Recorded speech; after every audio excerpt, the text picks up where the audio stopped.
আজ আমি একটা হাই স্কুল ড্রামা নিয়ে এসেছি, যেখানে ড্রামার হিরোইন জিয়ং খুবই ফানি সিলি মেয়ে, আর অন্যদিকে আমাদের এই ড্রামার হিরো রেঞ্চো, যাকে স্কুলের সবচেয়ে হ্যান্ডসাম ছেলে ভাবা হয় আর প্রত্যেক বছর সে পরীক্ষায় টপ করে। কিন্তু তার একটাই প্রবলেম ছিল, সে মানুষদের সাথে ফ্রিলি কথা বলতে তো দূর, কিভাবে হাসতে হয় সেটাও ঠিক মতো জানে না। তো আর বেশি দেরি কেন, চলো শুরু করছি আজকের এই ড্রামার এক্সপ্লানেশন। ড্রামার শুরুতে আমাদের এই ড্রামার হিরোইন জিয়ংকে দেখানো হয়। তার সামনে একটা পেশেন্ট থাকে আর জিয়ং ভাবতে থাকে এই পেশেন্টের উপর কোন ট্রিটমেন্ট অ্যাপ্লাই করা যায়। তখনই জিয়ং এর টিচার ওকে ডাক দেয় আর জিয়ংকে ওর কল্পনার জগৎ থেকে ফিরিয়ে আনে। টিচার ওকে বকতে থাকে যে তুমি একা একা কেন বিড়বিড় করছো, তোমার জন্য ক্লাসের বাকি সবাই ডিস্টার্ব হচ্ছে। আসলে জিয়ং একজন মেডিকেল স্টুডেন্ট, কিন্তু তার হয়তো এই বিষয়ে একটু কম ইন্টারেস্ট থাকায় সবসময় তার মার্কস লো আসে। সে এই এক্সামের সময় প্রশ্ন দেখে কল্পনার রাজ্যে উত্তরগুলো ভাবতে থাকে, আর যার ফলে এসব ভাবতে ভাবতে তার এক্সামের টাইম ওভার হয়ে যায়। লাস্ট 2 মিনিটে সে চোখের সামনে যা আসে তাই আন্দাজে দাগিয়ে দেয়। এই জন্য সে টিচারের কাছে অনেক বকাও খায়। কিন্তু জিয়ং এসব তার কানে ঢুকায় না। এমন সময় তার মনে পড়ে আমাকে তো বার্থডে কেক বানাতে হবে। এটা মনে পড়তেই সে ক্লাস থেকে দৌড়ে বেরিয়ে যায়। অন্যদিকে আমাদের এই ড্রামার হিরো রেঞ্চোকে দেখানো হয়। সে কলেজের সবচেয়ে হ্যান্ডসাম ছেলে হওয়ার সাথে সাথে অনেক ভালো সুইমারও, কিন্তু সে খুব চুপচাপ স্বভাবের ছেলে। সে সহজে কারোর সাথে মিশতে পারে না, যার জন্য তার কোনো ভালো বন্ধুও নেই। জিয়ং তার ক্লাস থেকে বেরিয়ে দৌড়ে কোথাও একটা যাচ্ছিল, তখন পেছন থেকে একটা ছেলে এসে ওকে আটকায়। এর নাম হলো জিয়ান। জিয়ান হলো জিয়ং এর 5 বছরের ক্রাশ। আজ জিয়ানের বার্থডে, আর আজ তার বেস্ট ফ্রেন্ড জিয়াকে তার সাথে করে ডিনারে নিয়ে আসতে বলে। জিয়ানও রাজি হয়ে যায়, কারণ আজ সে জিয়ংকে কিছু একটা বলতে চায়। এটা শুনে জিয়ং ভাবে আমি শুধু একা না, জিয়ানও তাহলে আমাকে লাইক করে। তারপর সে তার ক্রাশ জিয়ানের জন্য কেক বানাতে লেগে পড়ে। সে তার কানে ইয়ারবাডস লাগিয়ে সে কেকের ওপর হার্ট শেপ আঁকতে শুরু করে। তখন সে তার স্কুল লাইফের কিছু স্মরণীয় ঘটনায় ডুব দেয়। সেদিন সে যখন স্কুলে আসতে লেট করে, এভাবে স্কুলের ভিতরে ঢুকতে গিয়ে তার প্যান্ট ছিঁড়ে যায়, যা দেখে অন্যান্য মেয়েরা হাসাহাসি করতে থাকে। তখন জিয়ান এসে ওর শার্টটা জিয়ংকে মুড়ে দেয়, আর সেই দিনের পর থেকেই জিয়ান জিয়ং এর ক্রাশ। যাই হোক, বর্তমানে ফিরে আসি। জিয়ং দেখে সে কল্পনার রাজ্যে থাকতে থাকতে কেকের ওপর লাভ শেপ আঁকার বদলে সত্যিকারের হার্ট এঁকে দিয়েছে। এটা কোনো ব্যাপার না, যেহেতু ও একজন মেডিকেল স্টুডেন্ট, তাই এসব একটু একটু হবেই। তো সেই কেকটা নিয়ে বেরিয়ে পড়ে। আগে হোস্টেলে গিয়ে রেডি হবে, তারপর সেই জায়গায় যাবে। আর এদিকে হিরো রেঞ্চো ঝড়ের গতিতে সাইকেল চালিয়ে সামনে এগিয়ে যাচ্ছে, কারণ সে ক্লাসের জন্য লেট হয়ে যাচ্ছে। আর অন্যদিকে জিয়ং হেসে খেলে গান গাইতে গাইতে রাস্তা দিয়ে হেঁটে যাচ্ছে। আজ সে খুব খুশি, কারণ আজ তার ক্রাশটাকে প্রপোজ করবে বলে কথা। কিন্তু তখনই রেঞ্চোর সাইকেলের সামনে চলে আসায় রেঞ্চো জোরে তার সাইকেলের ব্রেক কষে। জিয়ং অনেক ভয় পেয়ে গিয়েছিল। তারপর সে রেঞ্চোকে সরি বলে এভাবে তার সাইকেলের সামনে চলে আসাতে। রেঞ্চো ওকে ইগনোর করে চলে যাচ্ছিল, কিন্তু জিয়ং রেঞ্চোর কাছে ক্ষমা চাওয়ার জন্য ওর হাতে কতগুলো চকলেট ধরিয়ে দিয়ে সেখান থেকে চলে যায়। তারপর রেঞ্চো তার ক্লাসে আসে। আজ তার সাথে তার জুনিয়রদের একটা মিটিং ছিল, সেখানে তার কাছে জুনিয়রদের প্রশ্ন করার সুযোগ রয়েছে। কিন্তু রেঞ্চো যা গম্ভীর স্বভাবের ছেলে, তা দেখে সবাই ওর কাছে যে কোনো কোশ্চেন করতে ভয় পাচ্ছিল, কারণ একটা মেয়ে তার ল গ্রেডস থাকা সত্ত্বেও তাকে কোন দিকে এগোনো উচিত তার রেঞ্চোর কাছে জিজ্ঞাসা করাতে রেঞ্চো তাকে যে অ্যান্সারটা দেয় তা শুনে কেউ আর কোনো প্রশ্ন করতে সাহস পায় না। এদিকে জিয়ং হোস্টেলে এসে তার রুমমেট শিয়াওকে বলছে যে আজ তার ক্রাশ থেকে প্রপোজ করবে। শিয়াও এটা শুনে খুশি হয়, কিন্তু সে তার সাথে জিয়ং এর বেস্ট ফ্রেন্ড জিয়াকে নিয়ে যেতে বারণ করে, কারণ তারা বেস্ট ফ্রেন্ড হয়ে সবকিছু শেয়ার করলেও বয়ফ্রেন্ড তো শেয়ার করতে পারে না, তাই না? এরপর শিয়াও জিয়ংকে আরো কিছু টিপস দেয় কিভাবে ক্রাশকে প্রপোজ করা যায়। তারপর জিয়ং চলে যায় তার হেয়ার ওয়াশ করতে। পরের সিনে দেখায় জিয়ং খুব সুন্দরভাবে রেডি হয়ে জিয়ানের সাথে দেখা করতে বের হয়। রাস্তায় তখন সে একটা মিরর দেখে সেখানে ঢং করতে দাঁড়িয়ে যায়, কিন্তু আসলে তো সেটা মিরর ছিল না, ওটা একটা মিরর উইন্ডো ছিল। আর ভেতরে রেঞ্চো তার ক্লাসমেটদের সাথে লাঞ্চ করছিল। জিয়ং এর এই পাগলামি দেখে রেঞ্চোর কাছে জিয়ংকে পাগলই মনে হয়। ওর ক্লাসমেটরা পাশ থেকে জিয়ং এর পরিচয় দিতে থাকে। তখন রেঞ্চো বলে ওঠে যে এই মেয়েটার সাথে তার আজ সকালে এক্সিডেন্টলি দেখা হয়েছিল। এটা শুনে ওর ক্লাসমেট সু বলে এমনিতে তো তুমি কাউকে মনে রাখো না, আর এই মেয়েটাকে মনে রেখে দিয়েছো এখনো। পরের সিনে দেখায় জিয়ং ডিনারে পৌঁছে যায়। সেখানে এসে সে জিয়ানের আসার ওয়েট করছিল। এমন সময় জিয়ান সেখানে আসে, কিন্তু সে ড্রাঙ্ক ছিল। জিয়ং ভাবে জিয়ান হয়তো হুঁশে থাকা অবস্থায় তার কাছে তার মনের কথা ঠিকমতো বলতে পারবে না বলে ড্রিঙ্ক করেছে। কিন্তু এখন জিয়ান জিয়ংকে যে কথাটা বলে তা শোনার জন্য জিয়ং কেন আমিও প্রস্তুত ছিলাম না। জিয়ান বলে যে সে জিয়ং এর বেস্ট ফ্রেন্ড জিয়াকে লাইক করে আর তারা গত 2 বছর ধরে ডেট করছে।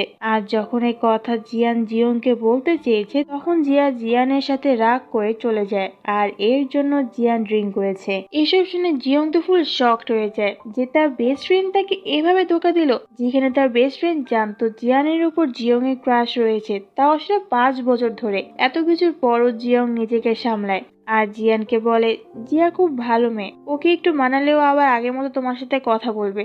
এরই মধ্যে জিয়ানের কাছে জিয়ার কল আসে আর সে জিয়ংকে একা ফেলে রেখে জিয়ার সাথে কথা বলতে বাইরে চলে যায়। জিয়ং আজ অনেক আঘাত পেয়েছে, তার বেস্ট ফ্রেন্ড তার সাথে এমন করতে পারলো, তারই পিছে ছুরি মারলো। সে তখন অতীতে ডুব দেয় যখন সে জিয়ার সাথে জিয়ানের পরিচয় করিয়ে দিয়ে বলেছিল আমি একে লাইক করি। জিয়া এটা জানার পরও জিয়ানের সাথে গত 2 বছর ধরে ডেট করে আসছে। জিয়ং তার আনা কেক নিজেই খেতে শুরু করে আর ইচ্ছে মতো কাঁদতে থাকে, সাথে সে ড্রিঙ্ক করে কাঁদতে কাঁদতে সেখানে একসময় ঘুমিয়ে যায়। অতক্ষণ পর শিয়াও সেখানে আসে।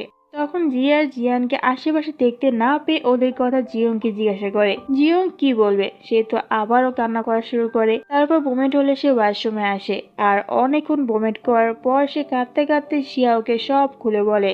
শিয়াও তখন ওকে সান্ত্বনা দেওয়ার জন্য বলে তুই এসব কথা ভুলে যা, মুভ অন কর, তোর জন্য কি ছেলের অভাব আছে নাকি?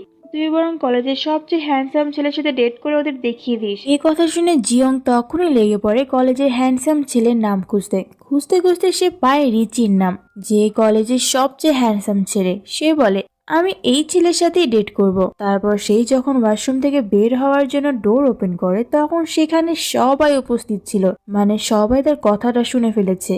এরপর কাল সকালের সিন দেখানো হয় যেখানে জিয়ং সবকিছু ভুলে ঘুম থেকে উঠে। তখন ওর ক্লাসমেটরা ওকে ঘিরে ধরে ওকে এটা জিজ্ঞাসা করার জন্য যে তোমার এত সাহস হয় কিভাবে, তুমি আমাদের ক্রাশ রেঞ্জের সাথে ডেট করার কথা বলো। তখন আমাদের ফ্ল্যাশব্যাকে দেখানো হয় কাল রাতে সেখানে শুধু অন্যরাই জিয়ংয়ের কথা শোনেনি, স্বয়ং রেঞ্জও ওর কথা শুনে ফেলেছে। আর যাওয়ার সময় সে জিয়ংকে বলেছিল চেষ্টা করে দেখতে পারো। জিয়ং এর বেখেয়ালির কথার জন্য তাকে সোশ্যাল মিডিয়া, ক্লাসরুম সব জায়গায় হেস্তনেস্ত হতে হয়। সে এইসবে অতিষ্ঠ হয়ে শেষ পর্যন্ত রেঞ্জোর কাছে যায়। সেখানে রেঞ্জো তখন সুইমিং করছিল। জিয়ং ভাবে রেঞ্জো হয়তো পানিতে ডুবে মরে যেয়ে ভেসে উঠেছে, আসলে রেঞ্জো তো আরামসে পানির উপর শুয়েছিল। তো রেঞ্জোকে বাঁচাতে গিয়ে জিয়ংও পানির মধ্যে পড়ে যায় আর তারপর রেঞ্জোই তাকে পানি থেকে তুলে। এরপর জিয়ং বলে তোমার আর আমার ব্যাপারে অনেক রিউমার্স ছড়িয়েছে, তাই আমাদের উচিত ব্যাপারটা সবার সামনে ক্লিয়ার করা। রেঞ্জো বলে কেন, তুমিই তো বলেছিলে তুমি আমাকে পটাবে। জিয়ং বলে ওটা আমি বেঘরে বলেছিলাম। রেঞ্জো জিয়ংকে তখন সরাতে গিয়ে নিজের কাছেই নিয়ে আসে। তারপর সে জিয়ংকে নিজের একটা টি শার্ট দিয়ে ওকে ওয়াশরুমে গিয়ে শাওয়ার নিয়ে এসে চেঞ্জ করতে বলে। জিয়ং তো এর উল্টাই ভেবে নেয়। সে বলে তুমি কি ছেলে মেয়ের মধ্যে পার্থক্য দেখতে পাও না, আমি তোমার সাথে ছেলেদের ওয়াশরুমে শাওয়ার নেবো কিভাবে। রেঞ্জো তখন ওর মাথাটা ঘুরিয়ে লেজ ওয়াশরুমের দিকে করে দেয়, যা দেখে জিয়ং লজ্জার মধ্যে পড়ে যায়। তারপর জিয়ং যখন বের হয় তখন সে খেয়াল করলো সবাই তার দিকে তাকিয়ে তাকিয়ে একে অপরের সাথে গসিপ করছে। তখন সে তার পাশে তাকিয়ে দেখে রেঞ্জো তার সাথে হাঁটছে। এর জন্যই তো সবাই ওর দিকে এভাবে ঘুরে ঘুরে তাকাচ্ছে। সবার ধারণাটাকে মিথ্যা করার জন্য সে রেঞ্জোর আগে আগে হাঁটা শুরু করে, কিন্তু রেঞ্জো তার স্পিড বাড়িয়ে দেয়। সবাই তো বলা বলি করতে থাকে যে জিয়ং কি বেহায়া মেয়ে, এখনো রেঞ্জোর পিছু পিছু ঘুরছে। ওদের এই মন্তব্যে অতিষ্ঠ হয়ে জিয়ং একটা দৌড় লাগায় সবাইকে এটা বিশ্বাস করাতে যে সে রেঞ্জোর পিছে পিছে না, রেঞ্জোই তার পিছে পিছে ঘুরছে। পরের দিনে জিয়ংকে তার ক্লাসরুমে দেখানো হয় আজ তাদের পরীক্ষার খাতা দেওয়া হচ্ছে।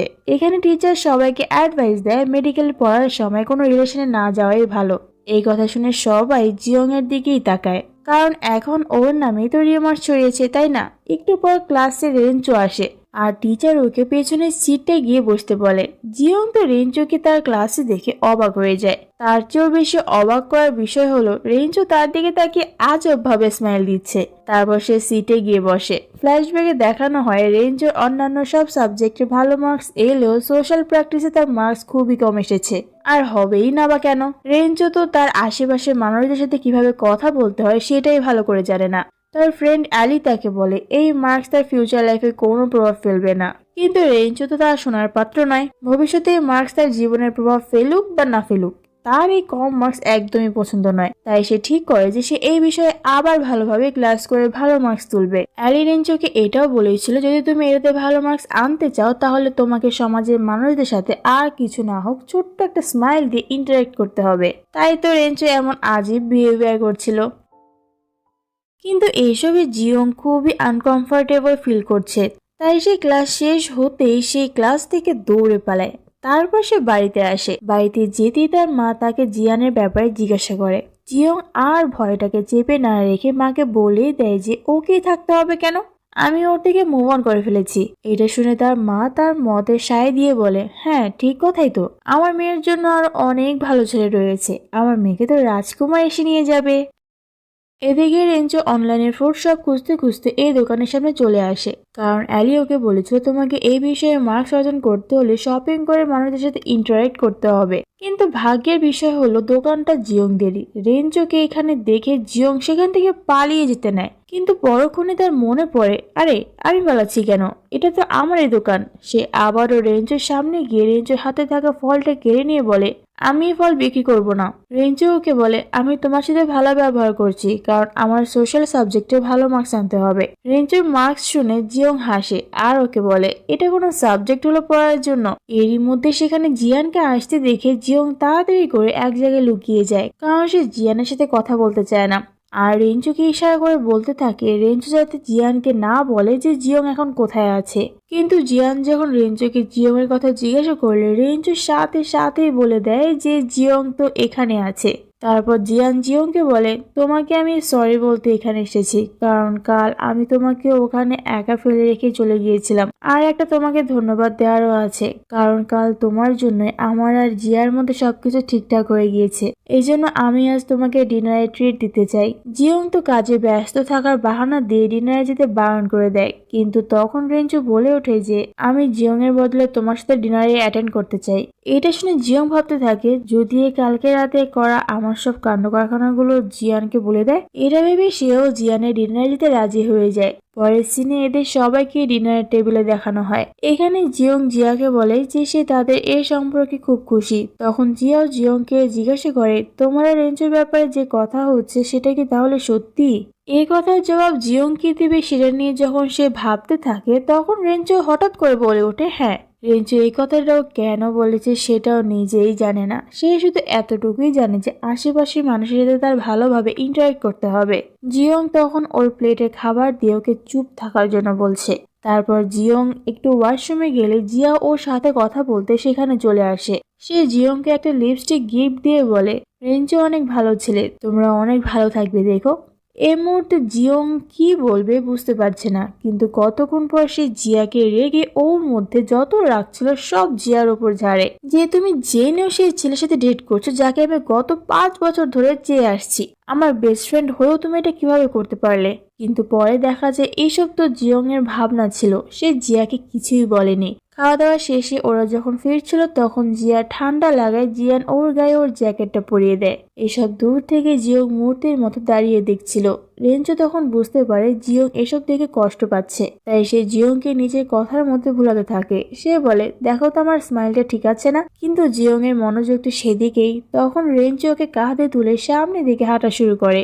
এটা বলে যে এইসব দেখে নিজের টাইম ওয়েস্ট করার কোনো দরকার নেই। জিয়ং ওকে নিচে নামাতে বলেছিল, কিন্তু সে কোথাও না কোথাও এটা বুঝতে পেরেছে যে রেঞ্চো তাকে ইমব্যারেজের হাত থেকে আজ বাঁচিয়েছে। হোস্টেলে গিয়ে জিয়ং দেখে জিয়া আর জিয়ান তাদের একসাথে ছবি সোশ্যাল মিডিয়াতে পোস্ট করেছে, যা দেখে তার মুড অফ হয়ে যায়। কিন্তু সে মনে মনে ঠিক করে নেয় যে সে এইসব থেকে মুভ অন করবেই। পরের দিন জিয়ং যখন হ্যাপি মুড নিয়ে খেতে বসে তখন আশেপাশে মেয়েরা ওকে দেখে বলা বলি করতে থাকে যে এই মেয়ে সেই মেয়ে না যে রেঞ্চোর গার্লফ্রেন্ড, ওকে কি মানায় রেঞ্চোর সাথে।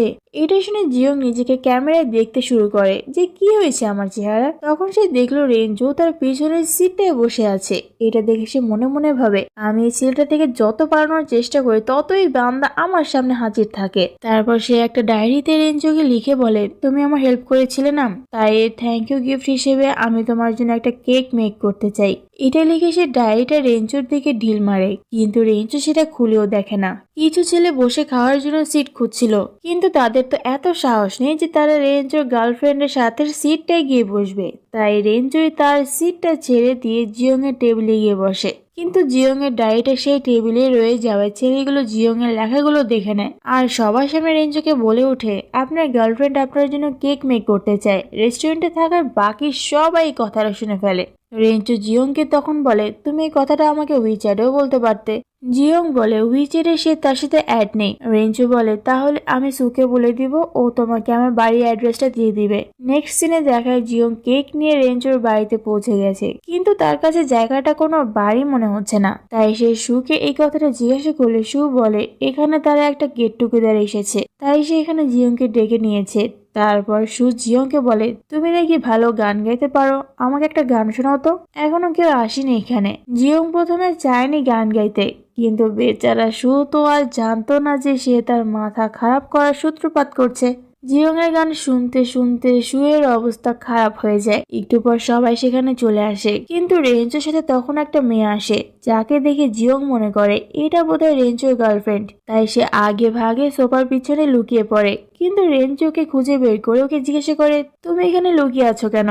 মেয়েটা জিয়ংকে খুঁজছিল, আর এখন জিয়ংকে দেখে সে সিরিয়াস মুডে জিয়ং এর দিকে এগোতে থাকে। এটা দেখে তো ভয়ের ঠেলায় জিয়ং এর জান থেকে পানি শুকিয়ে যায়। জিয়ং যখন মেয়েটাকে বোঝানোর চেষ্টা করে যে আমি রেঞ্চোর গার্লফ্রেন্ড নই, তখন মেয়েটা জিয়ংকে ভাবি বলে সম্বোধন করে। তারপর রেঞ্চো মেয়েটার সাথে জিয়ংকে পরিচয় করিয়ে দেয়। সে বলে, ও আমার কাজিন জিনিউ। জিনিউ এখানে তার ভাবিকে দেখতে এসেছিল, আর তার ভাবিকে খুব পছন্দও হয়েছে।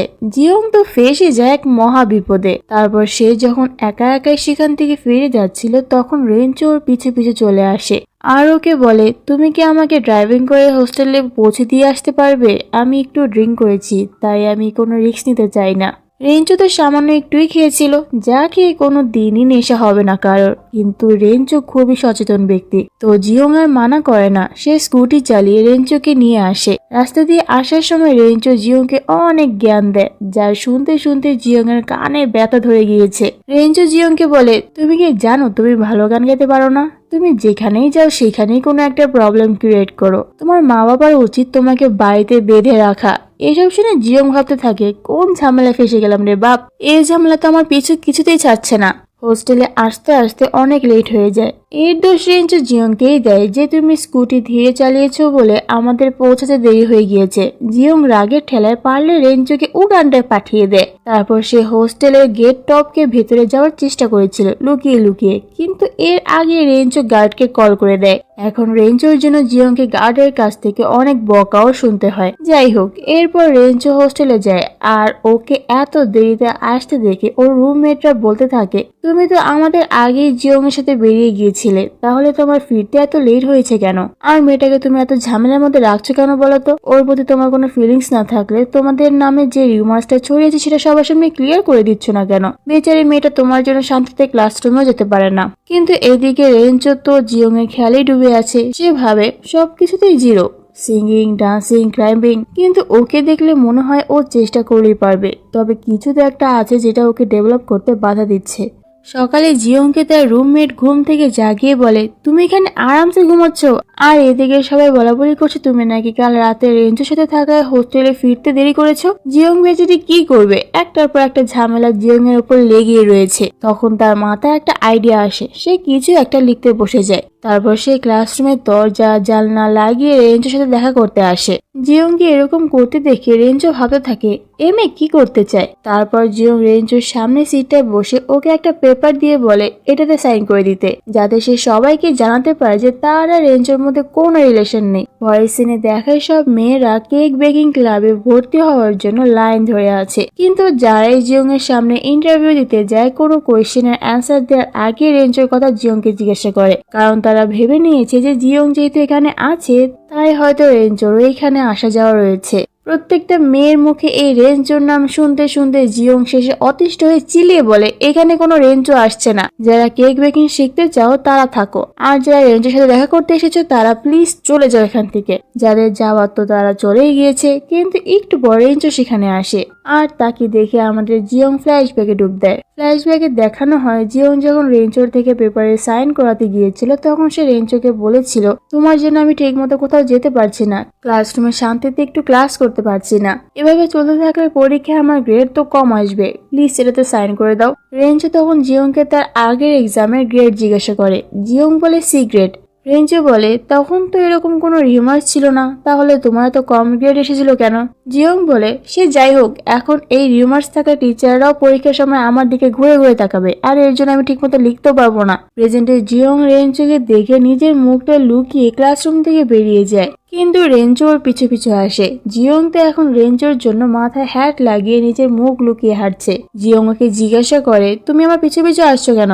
রেঞ্চো বলে, আমাকে অ্যানাটমি ক্লাসের জন্য জেবাইয়ের হেল্প দরকার, এখন জিবাইয়ের কাছে তো কোনো ফোন নেই, তাই ও আমাকে বলেছে জিয়ং যখন প্র্যাকটিসের জন্য আসবে তখন আমি যেন তোমার সাথে যাই। জিয়ং বলে, ঠিক আছে ঠিক আছে, কোনো জরুরি কথা থাকলে আমাকে উইচারে জানিও, এভাবে পাবলিক প্লেসে এসে আমার সাথে কথা বলো না প্লিজ। রেঞ্চো তখন উইচারে কিউআর কোড স্ক্যান করার জন্য জিয়ং এর পাশেই বসে যায়। যখন জিয়ং দেখলো তার ক্লাসমেটরা এদিকেই আসছে তখন সে একটা জাম্প দিয়ে সেখান থেকে পালিয়ে যায়। পরে জিয়ং লুকিয়ে লুকিয়ে রেঞ্চোকে ল্যাবরেটরিতে জেবাইয়ের কাছে নিয়ে আসে। জেবাই জিয়ংকে দেখে বলে, বাহ, তুমি আজ ঠিক টাইমে চলে এসেছো, সাথে বয়ফ্রেন্ডকেও নিয়ে এসেছো। এখন জিয়ং কাকে বলে বোঝাবে যে রেঞ্চো তার বয়ফ্রেন্ড নয়? যাই হোক, অ্যানাটমি ক্লাসে এসে জিয়ং আবারও তার কল্পনার রাজ্যে চলে যায়। সে ভাবতে থাকে এই হার্ট আর রক্ত দেখে সে রেঞ্চোকে ভয় দেখাবে, আর কল্পনার রাজ্যে সে অলরেডি দেখাচ্ছেও। রেঞ্চো যে এসবে ভয় পাচ্ছে তার ভিডিও সে করে নিচ্ছে, যাতে ভিডিও দিয়ে সে রেঞ্চোকে ভয় দেখে এগ্রিমেন্ট পেপারে সাইন করাতে পারে। এসব ভেবে জিয়ং একা একাই হাসতে থাকে। তখন জেবাই ওর মাথায় টোকা দেওয়াতে জিয়ং এর হোশ ফিরে আসে। জেবাই ওকে ক্লাসে মনোযোগ দিতে বলে, না হলে তার প্রেস্টিজ পাংচার হয়ে যাবে। বাস্তবেও জিয়ং রেঞ্চোকে হার্ট দেখিয়ে ভয় দেখাতে চেয়েছিল, কিন্তু রেঞ্চোর মধ্যে কোনো এক্সপ্রেশন দেখা যাচ্ছিল না। জেবাই তখন বলে, রেঞ্চো আগের থেকে অনেক ইমপ্রুভ করেছে, প্রথম ক্লাসে তো বমেটি করে দিয়েছিল। এটা শুনে জিয়ং খুশি হয়ে বলে, তুমি ওটার ভিডিও করে রাখোনি? জেবাই বলে, তুমি তো জানো আমি ফোন ইউজ করি না, তবে সিসি ক্যামেরা ফুটেজে থাকতে পারে। এটা শুনে জিয়ং বেশি খুশি হয়ে যায়, এখন সে পেয়ে গেছে রেঞ্চোর উইকনেস। ক্লাস শেষ হওয়ার পর রেঞ্চো জিয়ংকে জিজ্ঞাসা করে, প্র্যাকটিস করার সময় দেখলাম তোমার অনেক কিছুতে নলেজ আছে, অনেক কিছু জানো তুমি। জিয়ং বলে, হ্যাঁ, তারপর এক্সামের সময় আমি একটু বেশি কনফিউজড হয়ে যাই, কিন্তু রেঞ্চো তাকে বলে, তুমি ঠিক পারবে। এই কথা শুনে জিয়ং এর ভালো লাগে, কারণ এর আগে এরকম উৎসাহ কেউ দেয়নি তাকে। এরপর ক্লাসে টিচার বলে, তোমাদের আজ ভাইবা নেওয়া হবে। টিচার অন্য ক্লাসদের সাথে ওদের গ্রুপ করে ওদের ভাইবা নেবেন। এখন জিয়ং ফেসে যায় এই দুই বান্দার মাঝখানে, ওদের সাথে তার গ্রুপ পড়তে হলো। আর টিচার প্রথমেই জিয়ংকে ভাইবা ধরে, কিন্তু জিয়ং একটু কনফিউজড হয়ে উত্তরটা ভুলে যায়। রেঞ্চো জানে টিচারের করা প্রশ্নের উত্তর জিয়ং জানে। টিচার জিয়ংকে যতই কোয়েশ্চেন করছে, কিন্তু জিয়ং নার্ভাসনেসের কারণে একটা কোয়েশ্চেনের অ্যান্সার দিতে পারে না। তখন আশেপাশে মেয়েগুলো বলে ওঠে, পড়াশোনার মধ্যে রিলেশনে থাকলে এরকমই হবে। এটা শুনে টিচার জিয়ংকে বকতে থাকে। তখন রেঞ্চো এর জবাব দিতে দাঁড়িয়ে এমন একটা কোয়েশ্চেন করে যার উত্তর ক্লাসের কেউই পারে না। তখন রেঞ্চো বলে, আমার মনে হয় এই ক্লাসে কেউই পড়ালেখায় ভালো করে ফোকাস করে না। ক্লাস শেষ হতেই জিয়ং ক্লাস থেকে চলে যায়। ওর পিছু পিছু জিয়ানও আসলে জিয়া ওকে আটকে বলে, ওকে একটু সামলে ওঠার সুযোগ দাও, নিজের উপর ডিপেন্ডেন্ট হতে দাও। আর এছাড়া সবাই জানে আমরা কাপল, তাই ওর বিষয়ে তোমার না যাওয়াটাই ভালো। জিয়ানও জিয়ার কথাটা মেনে নেয়। এদিকে জিয়ং যখন মন খারাপ করে একা একা বসেছিল তখন রেঞ্চো এসে ওকে বলে যে সে জিয়ংকে হেল্প করতে চায়, কারণ সে জানে টিচারের করা প্রশ্নের উত্তর জিয়ং জানা সত্ত্বেও নার্ভাসনেসের কারণে সে উত্তরটা দিতে পারেনি। জিয়ং তখন ওকে বলে, কেন আমার জন্য তোমার এত টেনশন হচ্ছে কেন, যে আমার হেল্প করতে চাও? যাই হোক, রেঞ্চো তার কারণ বলে না। সে জিয়ংকে তার উইচ্যাট আইডিতে অ্যাড করে অ্যান্ড এরপর তারা একটা সোফা শপে যায়। সেখানে একটা সোফা দেখে জিয়ং এর খুব পছন্দ হয়ে যায়। সে বলতে থাকে, যদি এই সোফাটা আমার বেকিং ক্লাবে থাকতো তাহলে কতটাই না ভালো হতো। রেঞ্চো তখন বলে, কেন, এই সোফা তো এতটাও এক্সপেন্সিভ না। জিয়ং বলে, কথাটা শুনে মনে হলো এক্সাম তো কখনো টাফই হয় না। রেঞ্চো বলে, এক্সাম অতটা টাফ হয় না যদি তুমি ঠিক মতো এক্সামের জন্য প্রিপেয়ার হয়ে আসো, কিন্তু তুমি এত কনফিউজড হয়ে যাও কেন? আমার কেন জানি মনে হলো তোমার আজকে কনফিউজড হয়ে যাওয়ার পিছনে জিয়ানও কিছুটা দায়ী। জিয়ং বলে, আমি সবসময় চাইতাম জিয়ান যে ভার্সিটিতে যাবে আমি সেখানে যাব, কিন্তু ও এত ভালো স্টুডেন্ট যে ও সবসময় আমার থেকে এগিয়ে থাকে। এখানে জিয়ং এর কথার মাধ্যমে আমরা বুঝতে পারি জিয়ং এই মেডিকেল চুজ করেছে শুধুমাত্র জিয়ানের জন্য, এছাড়া তার এসব বিষয়ে কোনো ইন্টারেস্ট নেই, তাই তো পরীক্ষার সময় সে এত কনফিউজড হয়ে যায়। জিয়ং রেঞ্চোকে বলে, যাই হোক, আমার মতো সাধারণ স্টুডেন্টের ব্যাপার তোমার মতো স্ট্রেট ফরওয়ার্ড ছেলে কখনো বুঝতে পারবে না, তাই তো আমি তোমাকে ওই এগ্রিমেন্ট পেপারে সাইন করতে বলেছিলাম। রেঞ্চো তখন দাঁড়িয়ে গিয়ে বলে, চলো আমি তোমার ওই এগ্রিমেন্ট পেপারে সাইন করতে রাজি। এটা শুনে জিওমও খুশি হয়ে দাঁড়িয়ে বলে, তাহলে আমিও তোমার এই ভমিটিং এর ভিডিও ফুটেজ কাউকে দেখাবো না। নেক্সট সিনে ওদের দুজনকে জিওং এর বেকিং ক্লাবে দেখানো হয়। দুজনের শর্ত একজন আরেকজনকে বলে, যেমন তারা একজন আরেকজনের কাছাকাছি থাকবে না, সবসময় ইগনোর করার চেষ্টা করবে যাতে পাবলিক বুঝতে পারে তাদের মধ্যে কোনো সম্পর্ক নেই। রেঞ্জু তখন আর একটা শর্ত অ্যাড করে, সে বলে তোমার জন্য আমার রেপুটেশন খারাপ যেন না হয়, মানে সে তার ওই ভমিটিং এর ভিডিও ফুটেজের কথা বলছে। জিওং বলে, হ্যাঁ প্রমিস, আমি ওটা কাউকে দেখাবো না। এরপর ওরা দুজন এগ্রিমেন্ট পেপারে সাইন করে। রেঞ্চো জিওং এর সাথে হ্যান্ডশেক করার সময় জিজ্ঞাসা করে, যদি কোনোদিন আমাকে তুমি ভালোবেসে ফেলো তো? জিওং তখন রেঞ্চোর হাত থেকে নিজের হাতটা ছাড়িয়ে নিয়ে বলে, আরে এটা কখনো সম্ভব হবে না। জিওং এর কথা তো জানি না, জিওং এর আগে রেঞ্চোর মনেই ঘন্টা বাজি কিনা কে বলতে পারে বলো। রেঞ্চো খেয়াল করলো সত্যি এখানে বসার মতো কোনো সোফা নেই। তারপর জিওং এর এগ্রিমেন্ট পেপারটা তার ফ্রেন্ড শাওকে দেখায়। শাওর তো বিশ্বাসই হচ্ছিল না যে রেঞ্জের মতো বসই ছেলে এই পেপারে সাইন করে দিবে। তারপর জিওং শাওয়ের কাছে আইডিয়া চায় যে তারা কিভাবে সবাইকে জানাবে যে তাদের মধ্যে কোনো রিলেশন নেই। শাও তখন ওকে আইডিয়া দেয়, তুই আর রেঞ্চো একটা স্টেটমেন্ট লিখে নিজেদের অ্যাকাউন্টে পোস্ট করে দে, যেটা পুরো সবাই বুঝতে পারবে যে তোদের মধ্যে কোনো রিলেশন নেই। পরের সিনে দেখায় জিওং জেবাইয়ের সাথে ল্যাবরেটরিতে আসে, যেখানে রেঞ্চো আগে থেকেই উপস্থিত ছিল। জেবাই জিওংকে বলে, এই জায়গাটা সিক্রেট, তাই তোমরা সিক্রেটলি এখানে ডেটিং করতে পারবে।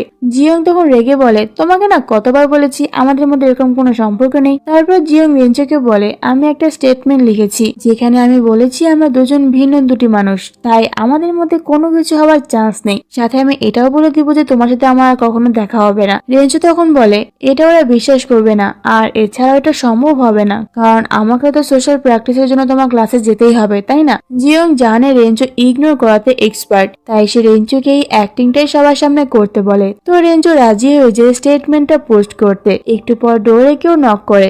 জিওং যে দরজাটা খুলে, কিন্তু সেখানে কেউ ছিল না। তারপর সে দেখলো জিনু এসেছে। সে এভাবে দাঁড়িয়ে জানলায় উঁকি মারছিল। সে এখানে কেন এসেছে তা জিওং জিজ্ঞাসা করলে জিনিও বলে যে ভাই তার বয়ফ্রেন্ড, তাই সে এখানে তার জন্য এসেছে। জিওং তো বিশ্বাসই করতে পারছে না যে ভাই গার্লফ্রেন্ড থাকতে পারে, কিন্তু রেঞ্চো এসে এটা ক্লিয়ার করে যে এরকমটা কিচ্ছু নয়। জেবাই এসে জিনিউকে বলে, তুমি এখানে কেন এসেছো, আর গার্ড তোমাকে ঢুকতে দিল কি করে? জিনিউ বলে, আমার কাছে আমার ভাইয়ের আইডি কার্ড আছে, ওটা দেখে ঢুকে পড়েছি। যাই হোক, তোমার বার্থডেতে আমি তোমাকে একটা ফোন গিফট করি। ফোন ছাড়া তো আমি তোমার সাথে কথা বলতে পারছি না, তাই না? জেবাই তো এর জন্যই ফোন নিতে চায় না। সে বলে, একদম না, এছাড়া আমার এখানে সাইলেন্ট মেটার আছে, ফোনের জন্য আমার এসব এক্সপেরিমেন্টের সমস্যা হতে পারে।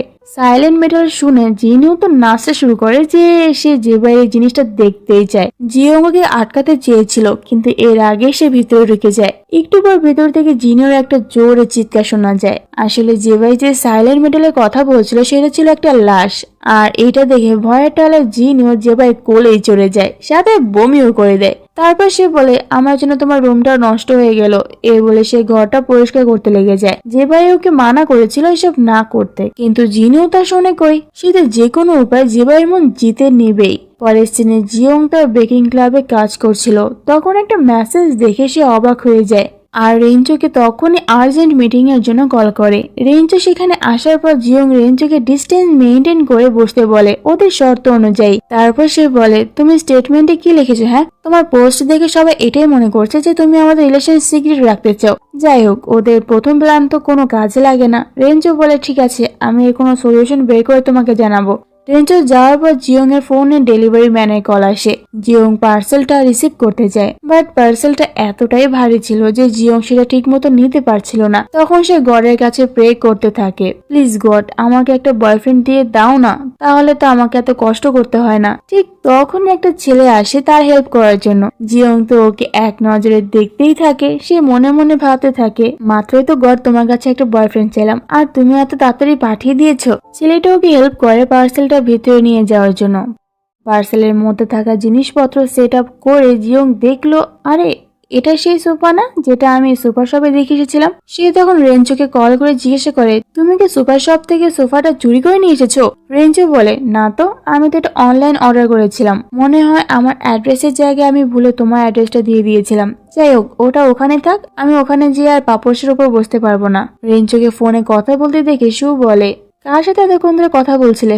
এত কথা তো তুমি আমার সাথে একসাথে থেকেও বলো না। নিশ্চয়ই ফোনের পাশে আমাদের জিয়ং ভাবেছিল, তাই না? যাই হোক, এখানে জিয়ং লাইব্রেরিতে কতগুলো বই ক্যারি করে নিয়ে যাচ্ছিল। তখন বইগুলো তার হাত থেকে পড়ে যেতে নিলে জিয়ান এসে আটকায়, আর জিয়ংকে সে বলে, আমি কালকে রেঞ্চোর ওই পোস্টার দেখলাম, এই জন্য তুমি মন খারাপ করো না। তোমার যদি বেশি মন খারাপ লাগে তাহলে আমাকে বলো, আমি আর জিয়া তোমাকে কোম্পানি দিব।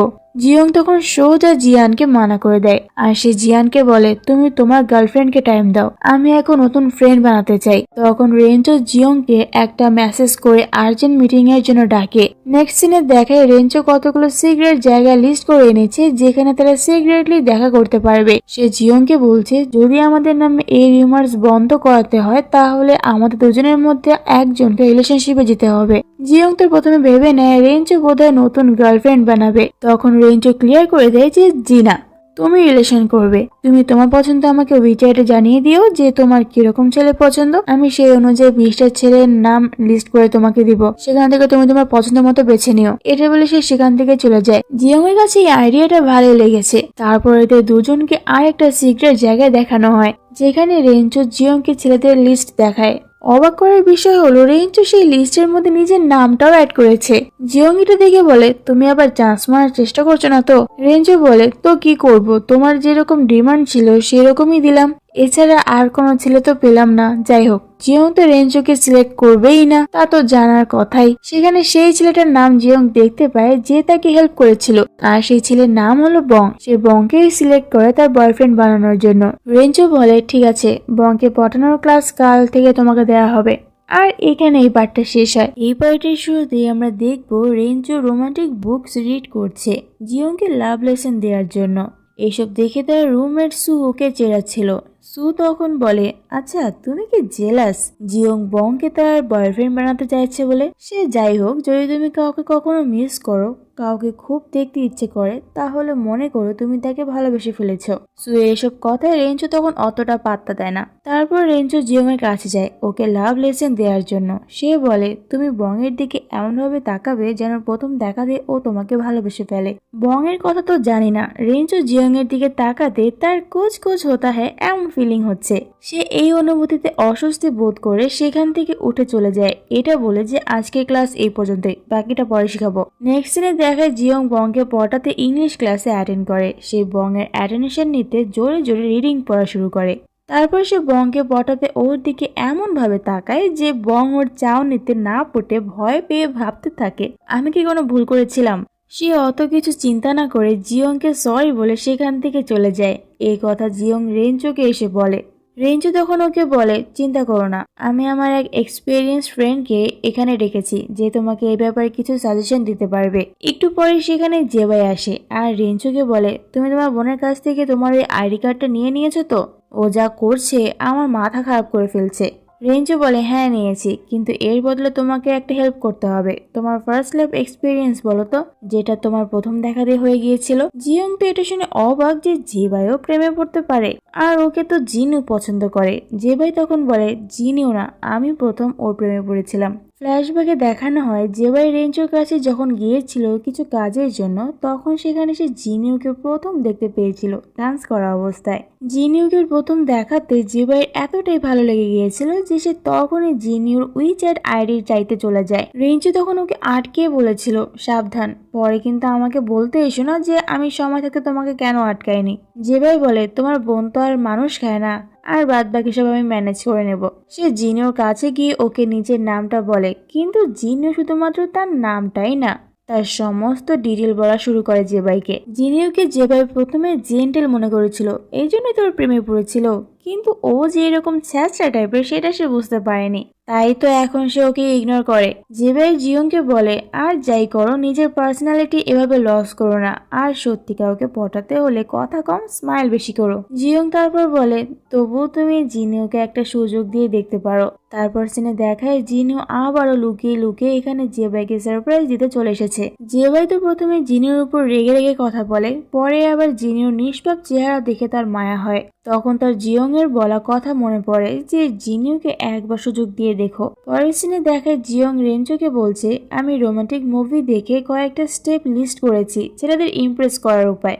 এসব স্টেপ সে রেঞ্চের উপর অ্যাপ্লাই করবে। প্রথম স্টেপে সে তার নাকে কিছু লাগায় আর রেঞ্চোকে বলে তা মুছে দিতে। এসব করতে রেঞ্চের অন্যরকম অনুভূতি হচ্ছিল, কিন্তু কি আর করার, সে না পারছে কিছু বলতে, না পারছে এখান থেকে চলে যেতে।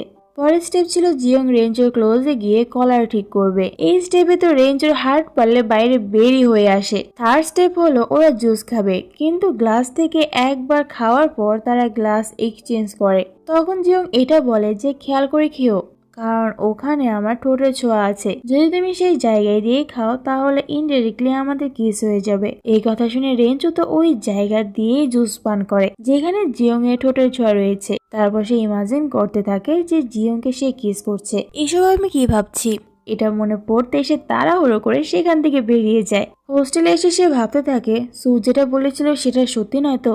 আমি কি সত্যি জেলাস ফিল করছি জিয়ং বংকে চুজ করেছে বলে? আরে আমি জিয়ংকেই কেন পছন্দ করতে যাব? এর পৃথিবীতে আমার কপালে কি আর কোনো মেয়ে ছিল না? না, আগে আমার প্রবলেমের সলিউশন খুঁজে বের করতে হবে। পরের দিন রেঞ্চো জিয়ংকে একটা ড্রেস দেয় যে এটা পরে নাকি ছেলেরা ইমপ্রেস হবেই। ফ্ল্যাশব্যাকে দেখায় রেঞ্চো ইচ্ছে করে ইন্টারনেটে সার্চ করে যে কি রকম ড্রেস পরলে ছেলেরা মেয়েদের দিকে ঘুরেও তাকাবে না। তো যাই হোক, জিয়ং এর তো এসব কথা বিশ্বাস হয় না, তবু দ্য গ্রেট এক্সপার্ট যেহেতু বলেছে তাই সে রেঞ্চোকে বিশ্বাস করে ড্রেসটা পরেই আসে। রেঞ্চোর দেওয়া ড্রেস পরে সে ইন্টারনেট ক্যাফেতে চলে আসে বংকে পটাতে। বং এখানে গেম খেলছিল, সে জিয়ংকে দিকে ইমপ্রেস হবে কি? প্রথম দেখাতে সে ভয় পেয়ে গিয়ে জিয়ংকে বলে, কে তুমি? তোমার জন্য আমার গেমটাই খারাপ হয়ে গেল।